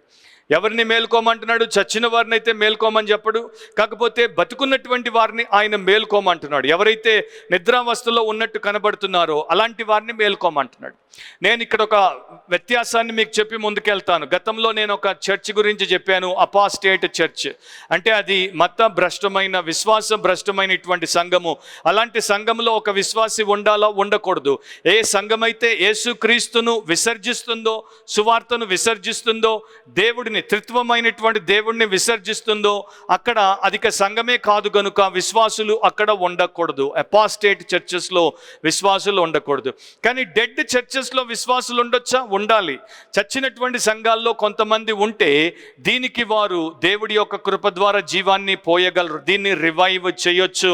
దీనికి కావాల్సింది బరియల్ కాదు, దీనికి కావాల్సింది రివైవల్. కనుక దీంట్లో వారు దేవుడి చేతుల్లో సాధనాలుగా వాడబడవచ్చు దేవుడి మాట వింటే. కనుకనే ఇక్కడ బ్రతుకున్న వారితో ప్రభు చెప్తున్నాడు, మీరు మేలుకోండి. అంతేకాదు రెండవది ఏం చెప్పాడు? వారికి చావనై ఉన్న మిగిలిన వాటిని బలపరచుము. కొన్ని విషయాలు చచ్చిపోయే పరిస్థితిలో ఉన్నాయి, బలహీనమైపోయాయి, ఇక అవి ఎందుకు లేకుండా పోతాయి. అలాంటి వాటిని గుర్తించండి, అలాంటి వాటి మీద దృష్టి పెట్టండి, అలాంటి వాటిని మీరు స్థిరపరచండి, బలపరచండి. ఇప్పుడు చూడండి, ఒకప్పుడు సంఘం ఏ రకంగా ఉండింది? ఒకప్పుడు సంఘంలో ప్రార్థనకు చాలా ప్రాముఖ్యత ఉండేది. ఒకప్పుడు సంఘము పరిశుద్ధాత్మతో నిండి ఉండేది. ఒకప్పుడు సంఘము పరిశుద్ధతకు చాలా విలువనిచ్చేది. ఒకప్పుడు సంఘములో దేవుడి ప్రేమ కొట్టొచ్చినట్టు కనబడేది. కానీ ఈ రోజున మీరు చర్చను చూడండి, programme programme programme, people people people, popularity popularity popularity. అంటే కార్యక్రమాలు, ప్రజలు, పేరు మోయట, ఇదే తప్ప ఈ యొక్క ప్రార్థన అనేది లేదు, పరిశుద్ధాత్మ నింపుదల అనేది లేదు, పరిశుద్ధంగా బ్రతుకుట అనేది లేదు, నిజంగా దేవుడిని, ఆయన పోలికలో ఉన్న మనుషుల్ని ప్రేమించుట అనేది లేదు. సో ప్రభు అంటున్నాడు, మీరు ఈ యొక్క ప్రోగ్రాములను వదలండి, పీపుల్ని వదలండి, అండ్ ఈ యొక్క ఎందుకు పనికిరాని పాపులారిటీని వదలండి. మొదటి విషయాలను తిరిగి బలపరచుకోండి. మీకు తెలుసు కదా, మీరు నాతో సంబంధం కలిగిన వారు కనుక మీరు ప్రార్థించండి. మీరు పరిశుద్ధాత్మతో నింపబడండి, మీరు పరిశుద్ధంగా బతకండి, మీరు 10 మందికి దైవికమైనటువంటి సత్యాలు నేర్పండి, ఇతరులకు దేవుడి వాక్యాన్ని బోధించండి, వారిని శిష్యులుగా తర్ఫీదివ్వండి, వారికి మీరు మంచి సద్మార్గాన్ని చూపించి సుబోధలో వారిని పెంపారేటట్టు చేయండి. నాకు నచ్చినటువంటి మాటలు హెబ్రీ పత్రికలో ఉంటాయి. 12వ అధ్యాయంలో 13వ వచనం. కాబట్టి వడలిన చేతులను సడలిన మోకాళ్లను బలపరచుడి, మరియు కుంటికాలు బెనకక బాగుపడు నిమిత్తము మీ పాదములకు మార్గములను సరళము చేసుకొనుడి. మీరు కూడా పడిపోకుండా, మీరు కూడా చచ్చిపోకుండా, మీరు బతికి అందరినీ బతికించే పరిస్థితిని మీ సంఘానికి కల్పించండి. సో నా ప్రియ సహోదరి సహోదరులారా, ఇట్లాంటి డెడ్ చర్చెస్లో కూడా కొంతమంది మంచి వాళ్ళు ఉంటారు. సో ఈ డెడ్ చర్చ్లో మనం ఏం చూస్తామంటే డెడ్ ఆర్థడాక్సీ, మృత భక్తి, మృత ఆరాధన, మృతమైనటువంటి పాటలు, మృత సంగీతము, మృత ప్రసంగాలు, మృత పరిచర్యలు, అంత డెడ్డే. దాంట్లో ఈ బతికిన వారు మేల్కొంటే, సరైనటువంటి విషయాలను బలపరిస్తే ఈ డెడ్నెస్లో నుండి దేవుడు తిరిగి జీవాన్ని తీసుకురాగలడు. సార్దిస్ పట్టణానికి వచ్చి మీరు అడిగారనుకోండి, ప్రతి చిన్నపిల్లవాడికి కూడా తెలుసు సార్దిస్ పట్టణము, సార్దిస్ సంఘానికి పేరు మోసింది. సో ఎవడైనా సరే పట్టణంలో ఉన్నటువంటి సంఘం గురించి చెప్తాడు, గొప్పగా చెప్తాడు, కానీ దేవుడు మాత్రం దాని గురించి గొప్పగా చెప్పలేని పరిస్థితి. సో మేల్కోమంటున్నాడు, లేవమంటున్నాడు. ఆ తర్వాత ప్రభు వారికి ఇచ్చినటువంటి ఒక గొప్ప మాట ఏంటంటే, నీవేలాగు ఉపదేశం పొందితివో, ఏలాగు వింటివో జ్ఞాపకము చేసుకొని దానిని గైకొనుచు మారు మనసు పొందుము. నీవు జాగరూకుడవై ఉండని ఎడల నేను దొంగ వలె వచ్చేదను, ఏ గడియను నీ మీదికి వచ్చేదనో అది నీకు తెలియదు. సో వీరు చేసినటువంటి క్రియలు దేవుని ఎదుట సంపూర్ణమైనవిగా నాకు కనబడలేదు అని అంటాడు. అంటే మనం చేసేటువంటి ప్రతి పని, మనం చేసేటువంటి ప్రతి దైవ కార్యము యేసు ప్రభు దేవుడి ఎదుట వాటిని పెట్టి చూసినప్పుడు, ఎగ్జామిన్ చేసినప్పుడు అవి పర్ఫెక్ట్గా కనిపించట్లేదు. అంటే అవి కంప్లీట్గా కనిపించట్లేదు. దాని యొక్క అర్థం ఏంటంటే అవి కంప్లీట్గా కనిపించట్లేదు. ఈ సంఘము మనుషుల దృష్టిలో గొప్పగా కనిపిస్తుంది, కానీ దేవుడి దృష్టిలో గొప్పగా కనిపించట్లేదు. కంప్లీట్గా కనిపించుట అనేటువంటి ఆ కాన్సెప్ట్, ఆ యొక్క ఆలోచన, లేకపోతే ఆ తలంపు అర్థమేంటో నేను మీకు చెప్పాలంటే, ఎక్కడైనా సరే దేవుడి పట్ల, దేవుడి యొక్క పనుల పట్ల మనకు నిష్ఠ తగ్గిపోతే, మనకు అంకిత భావము తగ్గిపోతే, కమిట్మెంట్, డెడికేషన్ లేకుండా పోతే, దేవుడు మనల్ని కోరినట్టు ఆ పనులను మనం పరిపూర్ణంగా చేయం. వాటిని మనము మొదలు పెడతాం, కానీ ముగింపులోనికి తీసుకొని రాం. ద్వితీయోపదేశ కాండం 18వ అధ్యాయం 13వ వచనం ప్రకారము దేవుడు ఈ ఇశ్రాయేలీయులకు ఏమని చెప్తున్నాడు? హీబ్రూలో అక్కడ రాయబడినటువంటి దాన్ని బట్టి మనము ఇక్కడ ప్రభు అయినటువంటి యేసు ఏం చెప్తున్నాడో అర్థము చేసుకోవచ్చు. వారికి దేవుడు కొన్ని ఆజ్ఞలు ఇచ్చాడు. నా పట్ల మీరు నమ్మకంగా ఉండాలి, యథార్థంగా ఉండాలి, మీరు వెళ్ళేటువంటి ఆ దేశంలో ఉన్నటువంటి జనుల హేయ కృత్యములు, పాపిష్టి కార్యములను మీరు చేయకుండా ఉండాలి అని చెప్పినప్పుడు, నీవు నీ దేవుడైన యెహోవా యొద్ద యథార్థపరుడవై ఉండవలెను. అంటే నేను నీకు ఏదైతే నా కొరకు చేయమన్నానో దాన్ని పూర్తిగా చెయ్యి, ఏదైతే వారితో కలిసి చేయొద్దన్నానో దాన్ని కూడా పూర్తిగా చెయ్యి. కాంప్రమైజ్ వద్దు. ఇటు కొంత చేసి అటు కొంత చేయబోయేటువంటి పరిస్థితుల్లో నీవు ఉండకూడదు. డెడ్ సీలో, ఆ యొక్క మృత సముద్రపు పరిసర ప్రాంతాల్లో ఒక కమ్యూనిటీ ఉండేది, ఒక సెక్ట్ ఉండేది. వారు కూడా వారి యొక్క సెక్ట్ మెంబర్లకు ఒక ఆంక్ష పెట్టారు. అదేంటంటే, మనము ఏ పనినైతే చేపట్టామో, ఏ మిషన్ అయితే తీసుకున్నామో దాన్ని పరిసమాప్తి చేసేంత వరకు మనము ఖాళీగా ఉండకూడదు. అంటే మనము కూలబడకూడదు, మనం కూర్చోకూడదు. వీళ్ళు బిలీవర్స్ కాదు, వీళ్ళు క్రిస్టియన్స్ కాదు, నాన్ క్రిస్టియన్సే. వారు చేపట్టినటువంటి పనిని తుదముట్టించేంత వరకు వారు నిలబడి కూర్చోకుండా ఉంటే మనము ఇంకా ఎంత ఎక్కువ చేయాలి? కానీ మన క్రైస్తవులు ఎంతమంది లూక్వామ్, నులివెచ్చని క్రైస్తవులుగా, రాజీపడేటువంటి క్రైస్తవులుగా, మధ్యలో వదిలిపోయేటువంటి క్రైస్తవులుగా ఉన్నారో నేను మీకు చెప్పాల్సిన అవసరం లేదు. అపోస్తలుల కార్యములు నూతన నిబంధనకు వస్తే 12వ అధ్యాయము 25వ వచనం, ఇక్కడ కూడా యాక్ట్స్ ఆఫ్ ది అపాసల్స్, సంఘ చరిత్రలో సంఘము ఏ రకంగా దేవుడికి స్పందించి దేవుడి యొక్క మాటలను గైకొని జీవించిందో మనకు చూపించడానికి రాయించాడు. యాక్ట్స్ 12:25లో ఈ రకంగా రాయబడి ఉంది, బర్నబాయు సౌలును తమ పరిచర్యను నెరవేర్చిన తరువాత సో వారికి దేవుడిచ్చినటువంటి పరిచర్య ఏంటా పరిచర్య? ఆ పరిచర్య సువార్త పరిచర్య, సంఘములను బలపరిచే పరిచర్య, ప్రోత్సహించే పరిచర్య, హెచ్చరించే పరిచర్య. వారు దాన్ని పూర్తిగా నెరవేర్చారు. ఎంత మంచి సాక్ష్యమో చూడండి. స్వయంగా పరిశుద్ధాత్మ దేవుడు రాయించాడు. బర్నబా అండ్ సౌలు వారి యొక్క పరిచర్యను నెరవేర్చిన తర్వాత, సో నీ గురించి నా గురించి దేవుడు ఆ రకంగా చెప్పగలడా? నీకు ఏ పరిచర్యనైతే దేవుడిచ్చాడో దాన్ని నువ్వు పూర్తిగా నెరవేర్చగలుగుతున్నావు అని దేవుడి ఎదుట సాక్ష్యాన్ని పొందగలవా? అపోస్తలుల కార్యములు 14:26. అక్కడ నుండి ఓడ ఎక్కి తాము నెరవేర్చిన పని నిమిత్తము దేవుని కృపకు అప్పగింపబడిన వారై. మరలా ఇక్కడ రాయబడింది చూడండి, తాము నెరవేర్చిన పని నిమిత్తం. సో అగైన్ అండ్ అగైన్ ఇంకా చాలా వచనాలు నేను చదవచ్చు, ఒకటి చదివేసి నేను ముందుకెళ్ళిపోతాను. రోమీలకు రాసిన పత్రిక 15వ అధ్యాయము 19వ వచనం. సో ఇవన్నీ కూడా దేవుడు వాక్యములో రాయించాడు అంటే దాని యొక్క అర్థం ఏంటి? ఇవి ఆయనకు నిజముగా విలువైనవి, ముఖ్యమైనవి. 18, 19 ఇక్కడ కలిసి ఉన్నాయి రోమా 15వ అధ్యాయంలో. కనుక నేను కలిపి చదివేస్తాను. ఎలాగనగా అన్యజనులు విధేయులగునట్లు వాక్యము చేతను, క్రియ చేతను, గుర్తుల బలము చేతను, మహత్కార్యముల బలము చేతను, పరిశుద్ధాత్మ బలము చేతను, క్రీస్తు నా ద్వారా చేయించిన వాటిని గూర్చియే గాని మరి దేనిని గూర్చియు మాట్లాడ తెగింపను. కాబట్టి యెరూషలేము మొదలుకొని చుట్టుపట్లనున్న ప్రదేశములందు ఇల్లూరీకు ప్రాంతముల వరకు క్రీస్తు సువార్తను పూర్ణముగా ప్రకటించి ఉన్నాను. So completely I have preached the gospel of Jesus Christ. I have fulfilled God-given mission. నీ గురించి దేవుడు ఆ రకంగా చెప్తాడా? నేను నీకు ఇచ్చినటువంటి పనిని నా దేవుని ఎదుట నీవు సంపూర్ణము చేయడము నేను చూశాను. ఓ సండే స్కూల్ టీచర్ నీ గురించి దేవుడు ఆ రకంగా చెప్పగలడా? ఓ సింగర్ దేవుడు నీ గురించి ఆ రకంగా చెప్పగలడా? ఓ మ్యూజిషియన్, ఓ ప్రీచర్, ఓ పాస్టర్, ఓ వాలంటీర్ దేవుడు నీ గురించి ఆ రకంగా చెప్పగలడా? ఓ బిలీవర్, ఓ విట్నెస్ దేవుడు నీ గురించి ఆ రకంగా చెప్పగలడా? లేకపోతే మన జీవితంలో మనకు ప్రయారిటీ, ప్రాధాన్యత లేకపోతే ప్రభు పనులు వెనకబడిపోతాయి, మన పనులు ముందు పడిపోతాయి, అండ్ మన పనుల్లో మనం మునిగి కొట్టుకుపోతాం, ఇటు అటు రెంటికి పనికి రాకుండా నాశనం అవుతాం. సో దేవుడు అంటున్నాడు, మీరు రియల్ డిసైపుల్స్గా ఉండండి, కేవలము డమ్మీస్గా ఉండొద్దు. డమ్మీస్ ఏ పనిని కూడా సంపూర్ణము చెయ్యరు, వస్తారు పోతారు, ఎందుకు ఉపయోగపడకుండా ఉంటారు. మత్తయి 5:48 మనం ఎప్పుడు కూడా మర్చిపోకూడనటువంటి విషయం, మన దృష్టిలో నిరంతరం ఉండాల్సినటువంటి విషయం. మీ పరలోకపు తండ్రి పరిపూర్ణుడు కనుక మీరును పరిపూర్ణులుగా ఉండెదరు. సో మీ హెవెన్లీ ఫాదర్ పర్ఫెక్ట్ కనుక మీరు కూడా పర్ఫెక్ట్గా ఉండండి. Perfect in your belief, perfect in your behaviour, perfect in everything that you do for God. దేవుడి కొరకు చేసే ప్రతి విషయంలో ఆ రకంగా ఉండండి. అసంపూర్ణంగా ఉండొద్దు, సగము చేసి వదిలిపెట్టొద్దు. ఒక్కసారి నాగలి మీద చేయి పెట్టి వెనక్కి తిరిగి చూస్తే వాడు దేవుని రాజ్యానికి సంబంధించిన వాడు కాడు అని ప్రభు లూకాలో చెప్పాడు. యాకోబు 2:10 ఈ రకంగా చెప్పాడు, ఎవడైనను ధర్మశాస్త్రం అంతయు గైకొని ఒక్క ఆజ్ఞ విషయంలో తప్పిపోయిన ఆజ్ఞలన్నింటి విషయంలో అపరాధి అగును.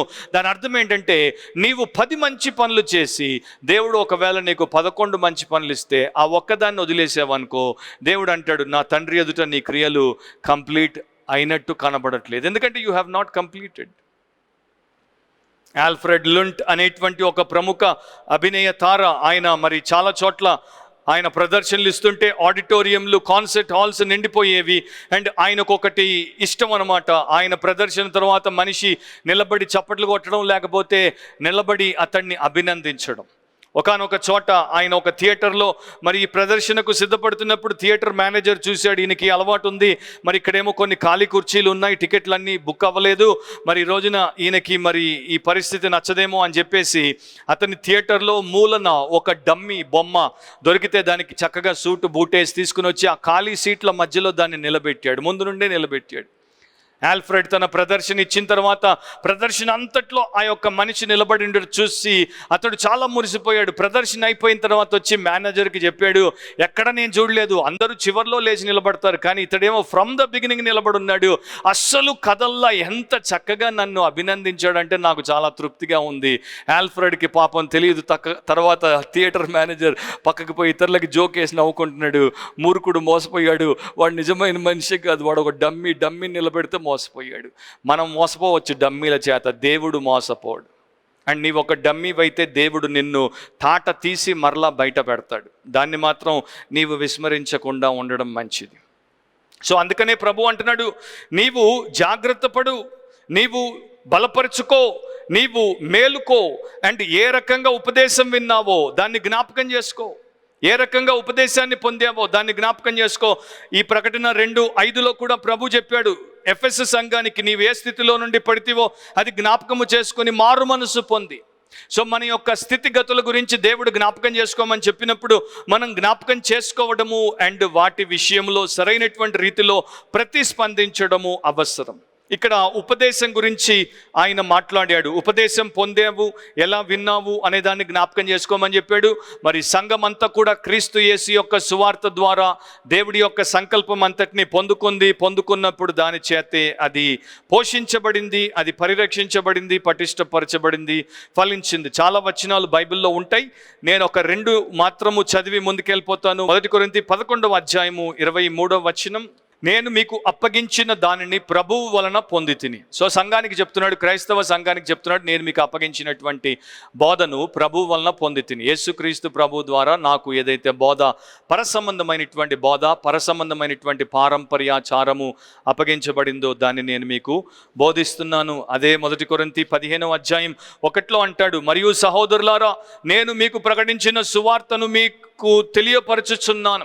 సో ఈ సువార్తను అపోస్తలులైనటువంటి పౌలు పొందాడు, దాన్ని వారికి బోధించాడు. 1 తెస్సలోనిక 2:13 కూడా చూస్తే, ఆ హేతువు చేతను మీరు దేవుని గూర్చిన వర్తమాన వాక్యము మా వలన అంగీకరించినప్పుడు, మనుషుల వాక్యమని ఎంచక అది నిజముగా ఉన్నట్టు దేవుని వాక్యమని దానిని అంగీకరించిత్రి అని చెప్పేసి వారిని కూడా ప్రశంసిస్తున్నాడు. సో దేవుడి ద్వారా పొందినటువంటి ఉపదేశం, బోధ, సువార్తను సంఘానికి ఇస్తే సంఘము దాని చేత కట్టబడి అది కొనసాగుతూ వచ్చింది. సో దాన్ని జ్ఞాపకం చేసుకోమంటున్నాడు. మధ్యలో వచ్చినటువంటి వారు, కొత్తగా తెచ్చినటువంటి బోధలు, తీసుకుని వచ్చినటువంటి లోకపు పోకడలు, ఆచారాలు, పాపిష్టి విషయాలను మీరు మీ యొక్క సంఘము నుండి తీసేస్తేనే తప్ప చావు స్థితిలో నుండి బయటికి రారు. మొదటి ఉపదేశము జీవవాక్యము అండ్ జీవోపదేశమును మీరు మరలా జ్ఞాపకం చేసుకోండి, దానిని గైకొనొచ్చు. ఇప్పుడు దాన్ని గైకొనండి. ఏం గైకొనాలి? ప్రస్తుతం ఉన్నటువంటి ప్రపంచపు ఈ యొక్క ట్రెండ్స్ కాదు, మన లోకంలో ఉన్నటువంటి విభిన్నమైనటువంటి విషయాలు కాదు, కానీ దేవుడి వాక్యము, ఆయన ఉపదేశమును గైకొనండి. అది ఆయన వాడినటువంటి ప్రెజెంట్ కంటిన్యూస్ టెన్స్ ఏంటంటే obey and keep on obeying. వాటికి లోబడండి, అనుసరించండి, విధేయత చూపండి, విధేయత చూపిస్తూనే ఉండండి. ఇది దేవుడి విధానం. సో నిజంగా సువార్త ప్రకటించినప్పుడు పాపం గురించి మనం ప్రకటిస్తాము, ప్రభు ప్రేమ గురించి ప్రకటిస్తాము, ప్రభు ప్రాణ త్యాగం గురించి ప్రకటిస్తాము, ప్రభు చనిపోవడము, సమాధి చేయబడ్డము, తిరిగి లేవడము, పునరుద్ధానం గురించి ప్రకటిస్తాం. ఈ రోజున చాలామంది సువార్త పేరట ఎన్నో డెడ్ చర్చెస్లో, డెడ్ మినిస్ట్రీస్లో, డెడ్ ఇవాంజలిస్టులు చెప్పే డెడ్ గాస్పుల్ ఏంటంటే, నీకు జీవితం ఖాళీగా అనిపిస్తుందా? నీకు జీవితంలో నెమ్మది లేదా? నీకు జీవితంలో బలం పోయి నీ ఒక పిప్పిలాగా ఉన్నావా? నీ భార్యతో పోరులో ఉన్నావా? అప్పుల్లో ఉన్నావా? నీకు ఆశీర్వాదం కావాలా? యేసుని నమ్ముకో, యేసుని చేర్చుకో, యేసు నీకు ఒక మరి దీవెనకరంగా ఉంటే నీకు కావాల్సినవన్నీ ఇస్తాడు అని చెప్తున్నారు తప్ప, నువ్వు ఒక పెద్ద పాపివి అండ్ నీ పాపము నిన్ను నరకానికి, నాశనానికి తీసుకుపోతుంది. యేసు నీ పాపం కొరకు సిలువలో ప్రాయశ్చిత్తం చేశాడు. ఆయన యందు విశ్వాసం ఉంచి నీవు పాపం ఒప్పుకొని విడిచిపెట్టి పశ్చాత్తాపడి ప్రభు రక్తంలో కడుగబడితేనే తప్ప, ఆత్మచేత ముద్రింపబడితేనే తప్ప నీవు నిజమైన నిత్య జీవమును సంతరించుకోలేవని చెప్పే బోధలు లేవు. కనుక ఈ రకంగా ఉంటే ఇక వారి సంగతి అంతే.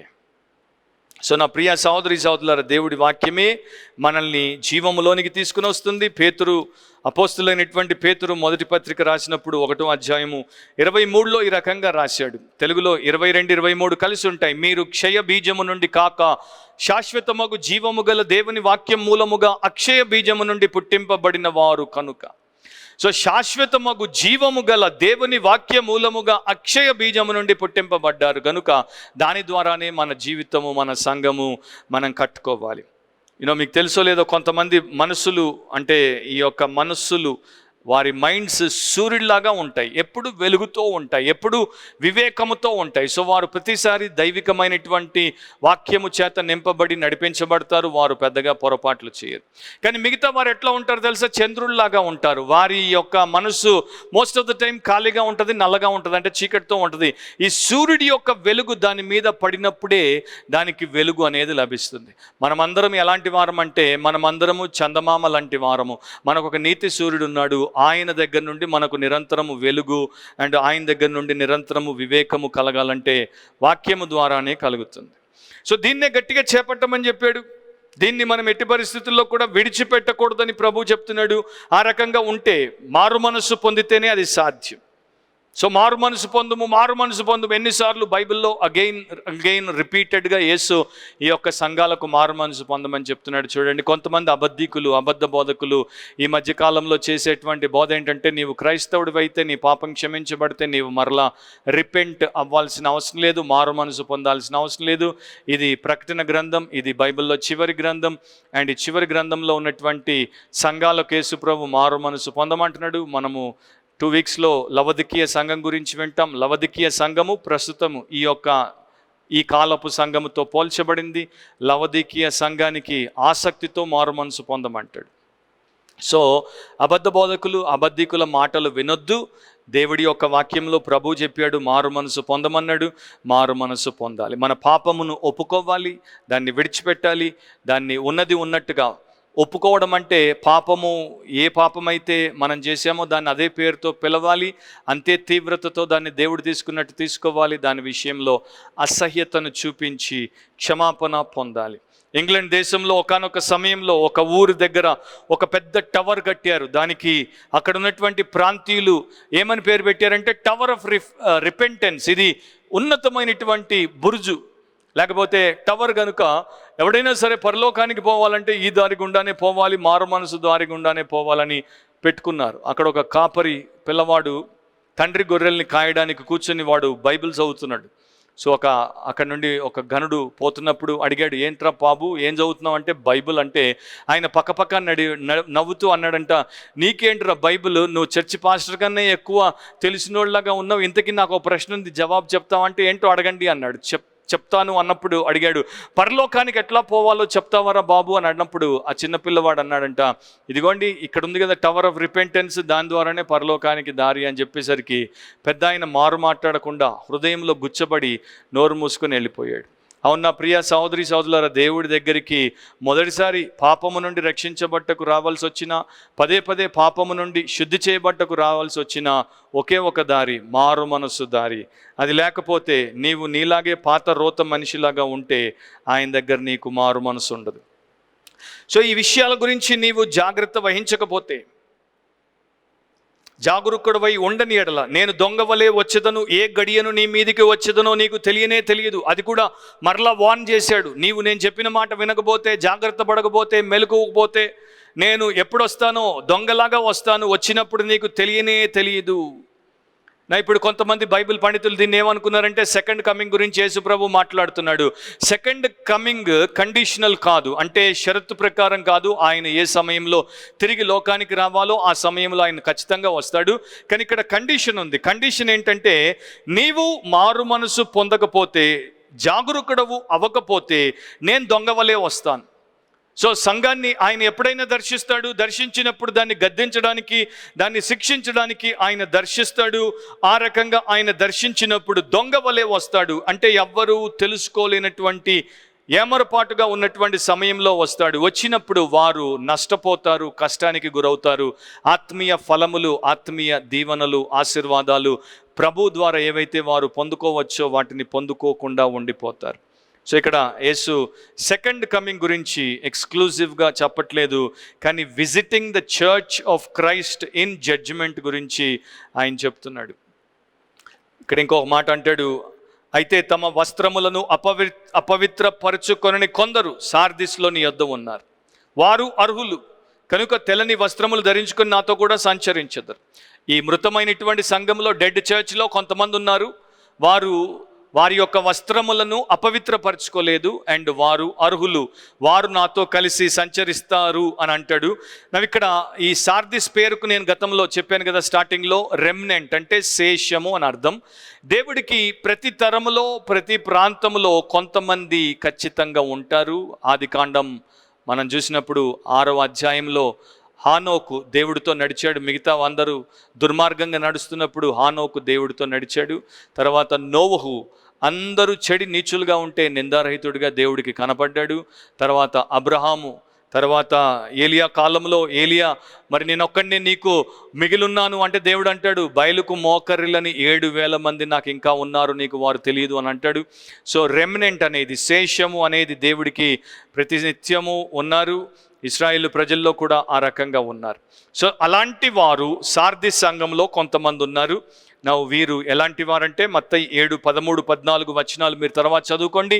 ఇరుకు మార్గమున ప్రవేశించేటువంటి వారు, ప్రభు కొరకు ఎంత త్యాగమైన చేసేటువంటి వారు, ప్రభు పట్ల హృదయం కలిగినటువంటి వారు, ఆయనను మాత్రమే ప్రేమించి ఆయన కొరకు తమ సమస్తాన్ని ధారపోసుకున్నటువంటి వారిగా వీరు దేవుడి కోసం ఉంటారు.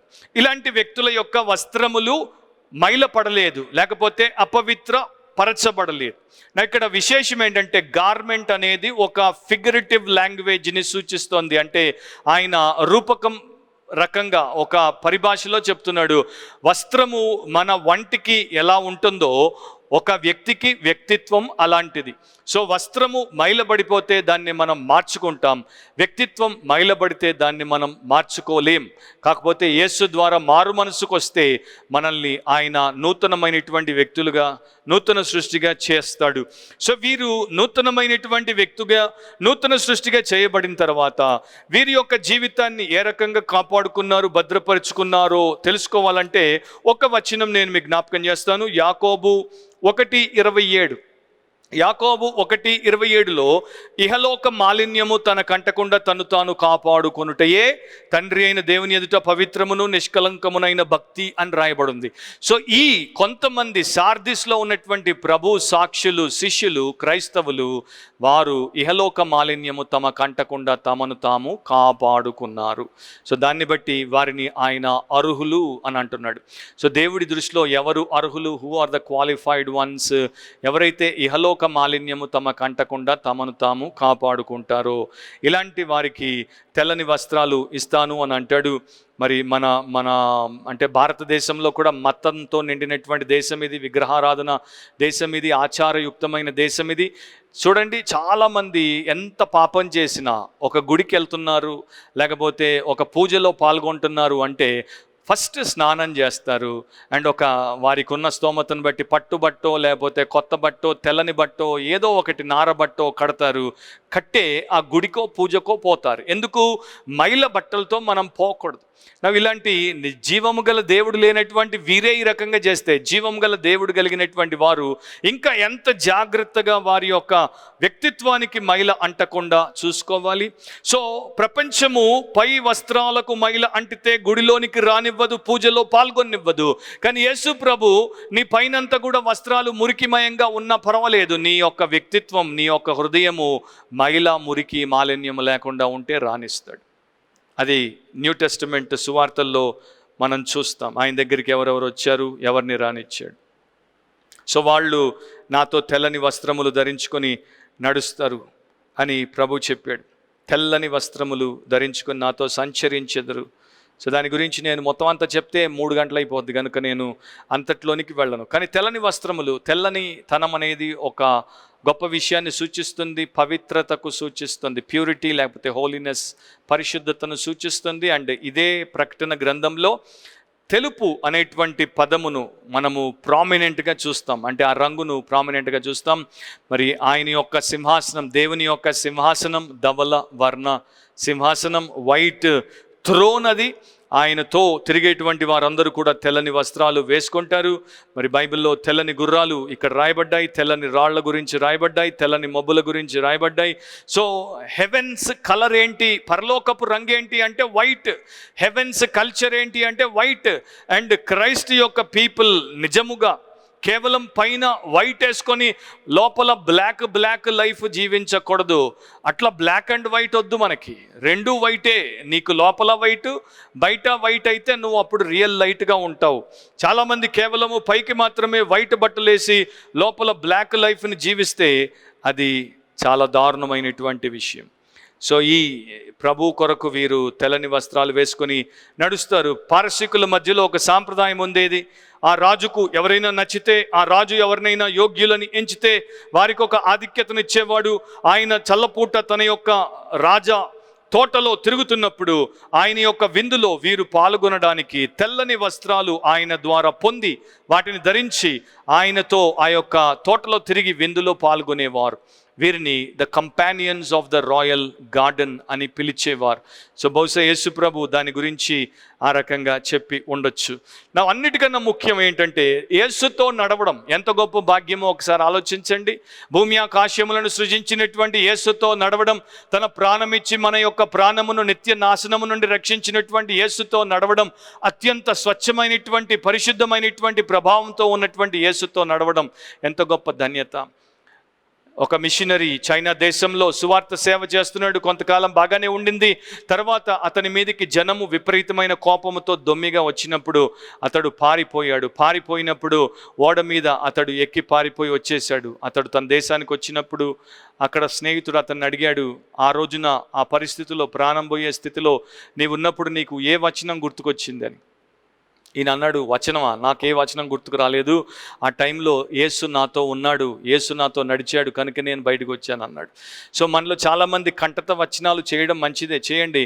కానీ మనకు జస్ట్ వచనాలను ఆధారం చేసుకొని బ్రతకడం కాదు, మనతో యేసు నడిచేటువంటి గొప్ప భాగ్యాన్ని కలిగి ఉన్నప్పుడు ఆయన అంటున్నాడు, వారు నాతో నడుస్తారు, నేను వారితో నడుస్తాను. సో ఈ రకంగా మనం బ్రతికితే ఆయనతో నడిచేటువంటి అనుభవంలో ఉంటాం. ఇక చివరిది 5-6 వచనాల్లో ది అప్రూవల్ అంటే ఆయన మనకు వేసేటువంటి ఆమోద ముద్ర. జయించువాడు అలాగున తెల్లని వస్త్రములు ధరించుకొనును. మరొకసారి చెప్పాడు, జీవ గ్రంథములో నుండి అతని పేరెంత మాత్రమును తుడుపు పెట్టక నా తండ్రి ఎదుట ఆయన దూతల ఎదుటను అతని పేరు ఒప్పుకొందును. సంఘములతో ఆత్మ చెప్పుచున్న మాట చెవిగలవాడు వినుగాక. సో ప్రతి లెటర్లో జయించువాడని ప్రభు చెప్తున్నాడు. సో నా ప్రియ సహోదరి సహోదరులారా, ఈరోజు నీ పరిస్థితి మృత స్థితిగా ఉన్నా కూడా పర్వాలేదు, దేవుడు నీకు జీవం ఇవ్వగలడు, దేవుడు నీకు జయము ఇవ్వగలడు. అన్ని పత్రికలకు ప్రభు చెప్పినటువంటి విషయం ఏంటంటే, మీరు నా ద్వారా నా మూలమున జయశాలులుగా ఉండగలరు. So you can be an overcomer, you can be more than an overcomer. So సార్దిస్లో ఉన్నటువంటి వారు కూడా జయశాలులుగా మారవచ్చు. అండ్ తెల్లని వస్త్రములు వారు ధరించవచ్చు, అది ఘనతకు యోగ్యతకు అర్హత. అండ్ వారి పేరు జీవ గ్రంథములో నుండి తుడుపు పెట్టను అని కూడా ప్రభు చెప్పాడు. బైబిల్లో మరి వేరు గ్రంథాల గురించి ప్రస్తావన ఉంది. ప్రకటన గ్రంథంలోనే జీవ గ్రంథం అనేటువంటి ఈ పదములు 5 సార్లు వాడబడింది, ఆర్ మోర్ దెన్ 5 times వాడబడింది. మీరు చదువుకోవచ్చు. 13వ అధ్యాయము, 17వ అధ్యాయము, 20వ అధ్యాయము, 21వ అధ్యాయము. అది మీరు తర్వాత చదువుకోండి. వచనాలు నేను చెప్పట్లేదు, మీరు సెర్చ్ చేసి చదువుకోండి. నాకు ఇష్టమైనటువంటి ఒక వచనాన్ని ఫిలిప్పీ 4 నుండి నేను చదువుతాను. మనం ముగింపులోనికి వచ్చేద్దాం. ఫిలిపియన్స్ 4:3. పౌలు ఫిలిప్పీలకు రాస్తున్నాడు, అవును నిజమైన సహకారి ఆ స్త్రీలు క్లెమెంతుతోనూ నా ఇతర సహకారులతోనూ సువార్త పనిలో నాతో కూడా ప్రయాసపడిన వారు కనుక వారికి సహాయము చేయమని నిన్ను వేడుకొనుచున్నాను. ఆ సహకారుల పేర్లు జీవగ్రంథమందు రాయబడి ఉన్నవి. సో వీరి పేర్లు జీవ గ్రంథంలో రాయబడ్డాయి. వీరందరూ రక్షించబడినటువంటి పరిశుద్ధులు. వీరి యొక్క పేర్లు దేవుడి యొక్క జీవ గ్రంథంలో రాయబడ్డాయి. అండ్ ఆ గ్రంథము నుండి వారి పేర్లు ఆయన ఎన్నడూ తుడుపు పెట్టడు. ఎందుకంటే తుడుపు పెట్టడు అని ఎందుకన్నాడంటే, కొన్ని సాంప్రదాయాల్లో కొన్ని దేశాల్లో ఒక మనిషి పుట్టినప్పుడు పేరు నమోదు చేసేవారు, చచ్చినప్పుడు పేరు తుడిపేసేవారు. ఒక దేశంలో ఒకడు నేరం చేసి పట్టబడితే వాని పేరు చంపక మునిపే తుడిపేసి వాడిని చంపేసేవారు. అండ్ జ్యూయిష్ లెజెండ్ ప్రకారం, యూదుల యొక్క పురాతనమైనటువంటి గాథ ప్రకారం, కొంతమంది దోషులను వారు శపించినప్పుడు శపించబడినటువంటి వారు వారి యొక్క సున్నగాగులో ఉన్నటువంటి ఆ గ్రంథములో వారి పేరును కలిగి ఉండకూడదు కనుక వారి పేర్లు తుడుపు పెట్టేసేవారు. సో ఈ రకంగా ఈ సాంప్రదాయం అక్కడ ఉండింది. అయితే యేసు ప్రభు ఇక్కడ చెప్పేది ఏంటంటే, నేను మీ పేరు తుడుపు పెట్టేస్తాను అనట్లేదు, తుడుపు పెట్టను అని అంటున్నాడు. ఆ పేరు ఎంత మాత్రమును తుడుపు పెట్టక. సో ఆ మాటల భావము మీరు జాగ్రత్తగా ఆలోచిస్తే మీకు అర్థమవుతుంది. ఆ పేరు ఎంత మాత్రమును తుడుపు పెట్టను. ఒకసారి రక్షించబడినటువంటి వ్యక్తి పేరు జీవ గ్రంథంలో రాయబడితే, మరి ముఖ్యంగా గొర్రెపిల్ల జీవ గ్రంథంలో రాయబడితే అది ఎన్నటికీ తుడుపు పెట్టపడదు. ఇప్పుడు ప్రశ్న ఏంటంటే, ఫైనల్గా మన పేరు చర్చ్ రోల్లో అంటే సంఘంలో ఉండేటువంటి గ్రంథంలో రాయబడిందా, బాప్తిస్మపు సర్టిఫికెట్ మీద రాయబడిందా, మెంబర్షిప్ రోల్ మీద రాయబడిందా, కవెనెంట్ సర్టిఫికెట్ మీద రాయబడిందా అన్నది ముఖ్యం కాదు. ఇక్కడ రాయబడి మనం అక్కడ పేరు రాయబడకుండా నాశనానికి పోవడం కన్నా ఇక్కడ రాయబడకపోయినా పర్వాలేదు. ఈ రోజున చాలా డెడ్ చర్చెస్లో డెడ్ మెంబర్స్ ఉన్నారు. అలాంటి డెడ్నెస్లో మన పేరు లేకపోయినా పర్వాలేదు, కానీ బుక్ ఆఫ్ లైఫ్లో మన పేరు ఉండాలి, ఆ జీవ గ్రంథంలో మన పేరు ఉండాలి. మరి నాకు ఎట్లా తెలుసు బ్రదర్ నా పేరు జీవ గ్రంథంలో ఉందో లేదో? కరెక్టే, చాలా వ్యాలిడ్ క్వశ్చన్ అది. యేసుక్రీస్తునందు విశ్వాసం ఉంచి పాప క్షమాపణ పొంది నిజమైన రక్షణ అనుభవంలోనికి నీవు వస్తే, నూతన సృష్టిగా నీవు నిజంగా మారితే, డమ్మీలాగా బతికేటువంటి బతుకు కాదు, పైన పోజు లోపల బూజు ఆ బతుకు కాదు, రియల్ డిసైపుల్గా నీవు మారితే, యేసుకు నీవు నిజంగా అంకితమైనటువంటి వ్యక్తిగా ఉంటే, యేసు కోసం ఏదైనా చేస్తాను అనేటువంటి జీవితం నీకు ఉంటే, చర్చి వారి ముందు రిలీజియస్ లైఫ్లో నీవు ఉండి రైచియస్ లైఫ్ నీకు లేకపోతే నీ పేరు జీవ గ్రంథంలో రాయబడలేదు. కానీ నీకు రైచియస్ లైఫ్ ఉండి నీవు రిలీజియస్ లైఫ్ని ద్వేషించే వ్యక్తిగా, రియల్ బిలీవర్గా ఉంటే నీ పేరు జీవ గ్రంథంలో ఉంది. నాకు జ్ఞాపకం వస్తూ ఉంటుంది ఎప్పుడు ప్రస్తుతం ఉన్నటువంటి పరిస్థితులు చూస్తే, ప్రస్తుతం చాలామంది దేనికి ఇంపార్టెన్స్ ఇస్తున్నారో మనందరికీ తెలుసు. లూకా సువార్తలో యేసు ప్రభు దేనికి ఇంపార్టెన్స్ ఇవ్వాలో మనకు ఎప్పుడో చెప్పాడు. 10వ అధ్యాయము 20వ వచనం ఆయన అంటాడు, ఆయనను దయ్యములు మీకు లోబడుచున్నవని సంతోషింపక మీ పేర్లు పరలోకమందు రాయబడి ఉన్నవని సంతోషించుడని వారితో చెప్పాను. సో నా ప్రియ సహోదరి సహోదరులారా, కొంతమంది చాలా గొప్పగా ప్రచారం చేసుకుంటున్నారు రెప్యుటేషన్ కోసం. ఏంటది? మేము దయ్యాలను వెళ్ళగొడతాం, మేము స్వస్థతలు చేస్తాం, మేము ప్రవచనాలు చెప్తాం, మేము అద్భుతాలు చేస్తాం, మేము మీకు దీవెనలను ఇస్తాం. అవేవి మనకు లేకపోయినా నో ప్రాబ్లం, మన నుండి దయ్యం పోకపోయినా నో ప్రాబ్లం, మనకు స్వస్థత రాకపోయినా నో ప్రాబ్లం, మనకు డబ్బులు రాకపోయినా నో ప్రాబ్లం, మనకి ఈ లోకంలో ఇంకోటి లేకపోయినా నో ప్రాబ్లం. మన పేరు జీవ గ్రంథంలో రాయబడకపోతే మాత్రం మనకు బిగ్ ఇటర్నల్ ప్రాబ్లం. సో మనకు కావాల్సింది ఏంటి? ఇవి కాదు, మనకు జీవ గ్రంథంలో పేరు రాయబడిందన్న సంతోషం, అది నిజమైనటువంటి ఘనమైనటువంటి స్థితి. సో అలాంటి వారిని దేవుడు తండ్రి ఎదుట ఒప్పుకుంటానంటున్నాడు. తండ్రి ఎదుట, దూతల ఎదుట అతని పేరు ఒప్పుకుంటాను. అందరి పేర్లు ఒప్పుకోడు, ఇలాంటి వారి పేర్లే ఒప్పుకుంటాడు. ఎవరినైతే ఆయన రక్షించాడో, ఎవరైతే ఆయన యందు విశ్వాసం ఉంచి విధేయత చూపి ఆయనను మనుషుల ఎదుట ఒప్పుకున్నారో అలాంటి వారిని ప్రభు రేపు తండ్రి ఎదుట ఆ జీవ గ్రంథంలో మన పేరు పిలువబడినప్పుడు, అవును ఈ వ్యక్తిని నేను ఎరుగుదును, ఈ వ్యక్తి నాకు తెలుసు, ఈ వ్యక్తి నా సంబంధి, నా రక్తంతో కొనబడ్డాడు, నా ఆత్మతో ముద్రింపబడ్డాడు, అండ్ ఈ వ్యక్తిని నేను ఒప్పుకుంటున్నాను అని అంటాడు. 2 వచనాలు చదివి మనం ప్రార్థన చేసేద్దాం. మత్తయి సువార్త 10వ అధ్యాయం 32వ వచనంలో ప్రభు ఈ రకంగా చెప్పాడు. మాథ్యూ 10:32, మనుష్యుల ఎదుట నన్ను ఒప్పుకొని వాడెవడో పరలోకమందున్న నా తండ్రి ఎదుట నేను వానిని ఒప్పుకొందును. సో మనుష్యుల ఎదుట నీ యేసును ఒప్పుకోవడానికి సిగ్గుపడితే ఆయన నిన్ను ఒప్పుకోడు. లూకా 12వ అధ్యాయంలో కూడా 8వ వచనంలో మరొక విశేషాన్ని ప్రభు మనకి ఇక్కడ చెప్పాడు. ఆ రెండింటిని కలిపి ఇక్కడ ప్రకటన గ్రంథంలో ఆయన చెప్పినప్పుడు మనం విన్నాం. Luke 12:8, మరియు నేను మీతో చెప్పినదేమనగా నన్ను మనుషుల ఎదుట ఒప్పుకొని వాడెవడో మనుష్య కుమారుడు దేవుని దూతల ఎదుట వాడిని ఒప్పుకొనును. సో తండ్రి అయిన దేవుని ఎదుట ఒప్పుకుంటాడు, దేవుని దూతల ఎదుట ఒప్పుకుంటాడు. మనం ఆయన్ని మనుషుల ఎదుట ఒప్పుకుంటే, అసలు నిజం చెప్పాలంటే మనుషుల ఎదుట ప్రతినిత్యం యేసు నామమును ఒప్పుకుంటూనే ఉండాలి. మనుషులకు యేసు నామం వినబడాలి, మనుషులకు యేసు నామం పరిచయం చేయబడాలి, మనుషులకు యేసు నామం ప్రకటించబడాలి. మనుషులు యేసును పూజించాలంటే మనలాంటి వారు ప్రకటిస్తేనే కదా. మనమే నోరు మూసుకొని, మనమే అవకాశం వచ్చినప్పుడు కూడా మారు మాట్లాడకుండా మనుషులను దాటేస్తూ పోతే రేపు పరలోకంలో ఆయన ఎదుట నిలబడినప్పుడు పరిస్థితి ఏం కావాలి? సో ఈ చర్చ్ ప్రొఫెటికల్గా చర్చ్ పీరియడ్లో, చర్చ్ ఏజ్లో ఏ కాలానికి సంబంధించింది అంటే క్రీస్తు శకము 1517 నుండి 1648 వరకు, 1517 నుండి 1648 వరకు. సో ఇది ఒక గొప్ప రెఫర్మేషన్ వచ్చినటువంటి టైం. ఈ టైంలో రిఫార్మర్స్ మేలుకొన్నారు.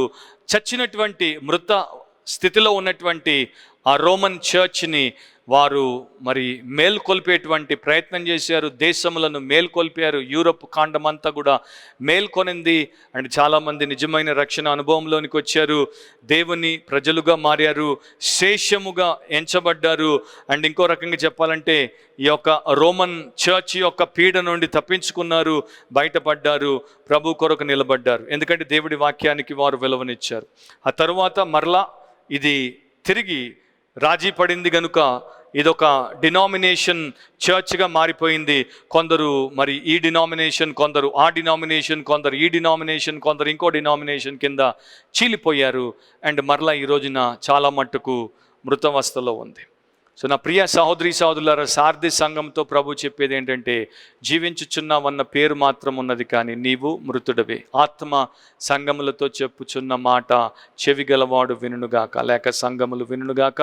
నీ వాక్యం వింటూ వస్తున్నావు. 5 సంఘాల గురించి ఈ పాటికి విన్నావు. అండ్ ఈ యొక్క మారు మనసు పొందే విషయంలో ఎంత తీర్మానం చేసావు, ఎంతగా దేవుడి దగ్గరికి నీ వచ్చి జీవితాన్ని సరిచేసుకున్నావు ఒకసారి ఆలోచించు. ఈ మాటలన్నీ కూడా ఊరికే పోవు. ఇవన్నీ కూడా దేవుడు ఈరోజే నిన్ను మార్చడానికి, లేక రేపు నిన్ను తీర్పు తీర్చడానికైనా ఉపయోగపడేటువంటి విషయాలుగా ఉంటాయి. తలొంచి నాతో ప్రార్థనలో ఏకీభవించాల్సిందిగా కోరుతున్నాను.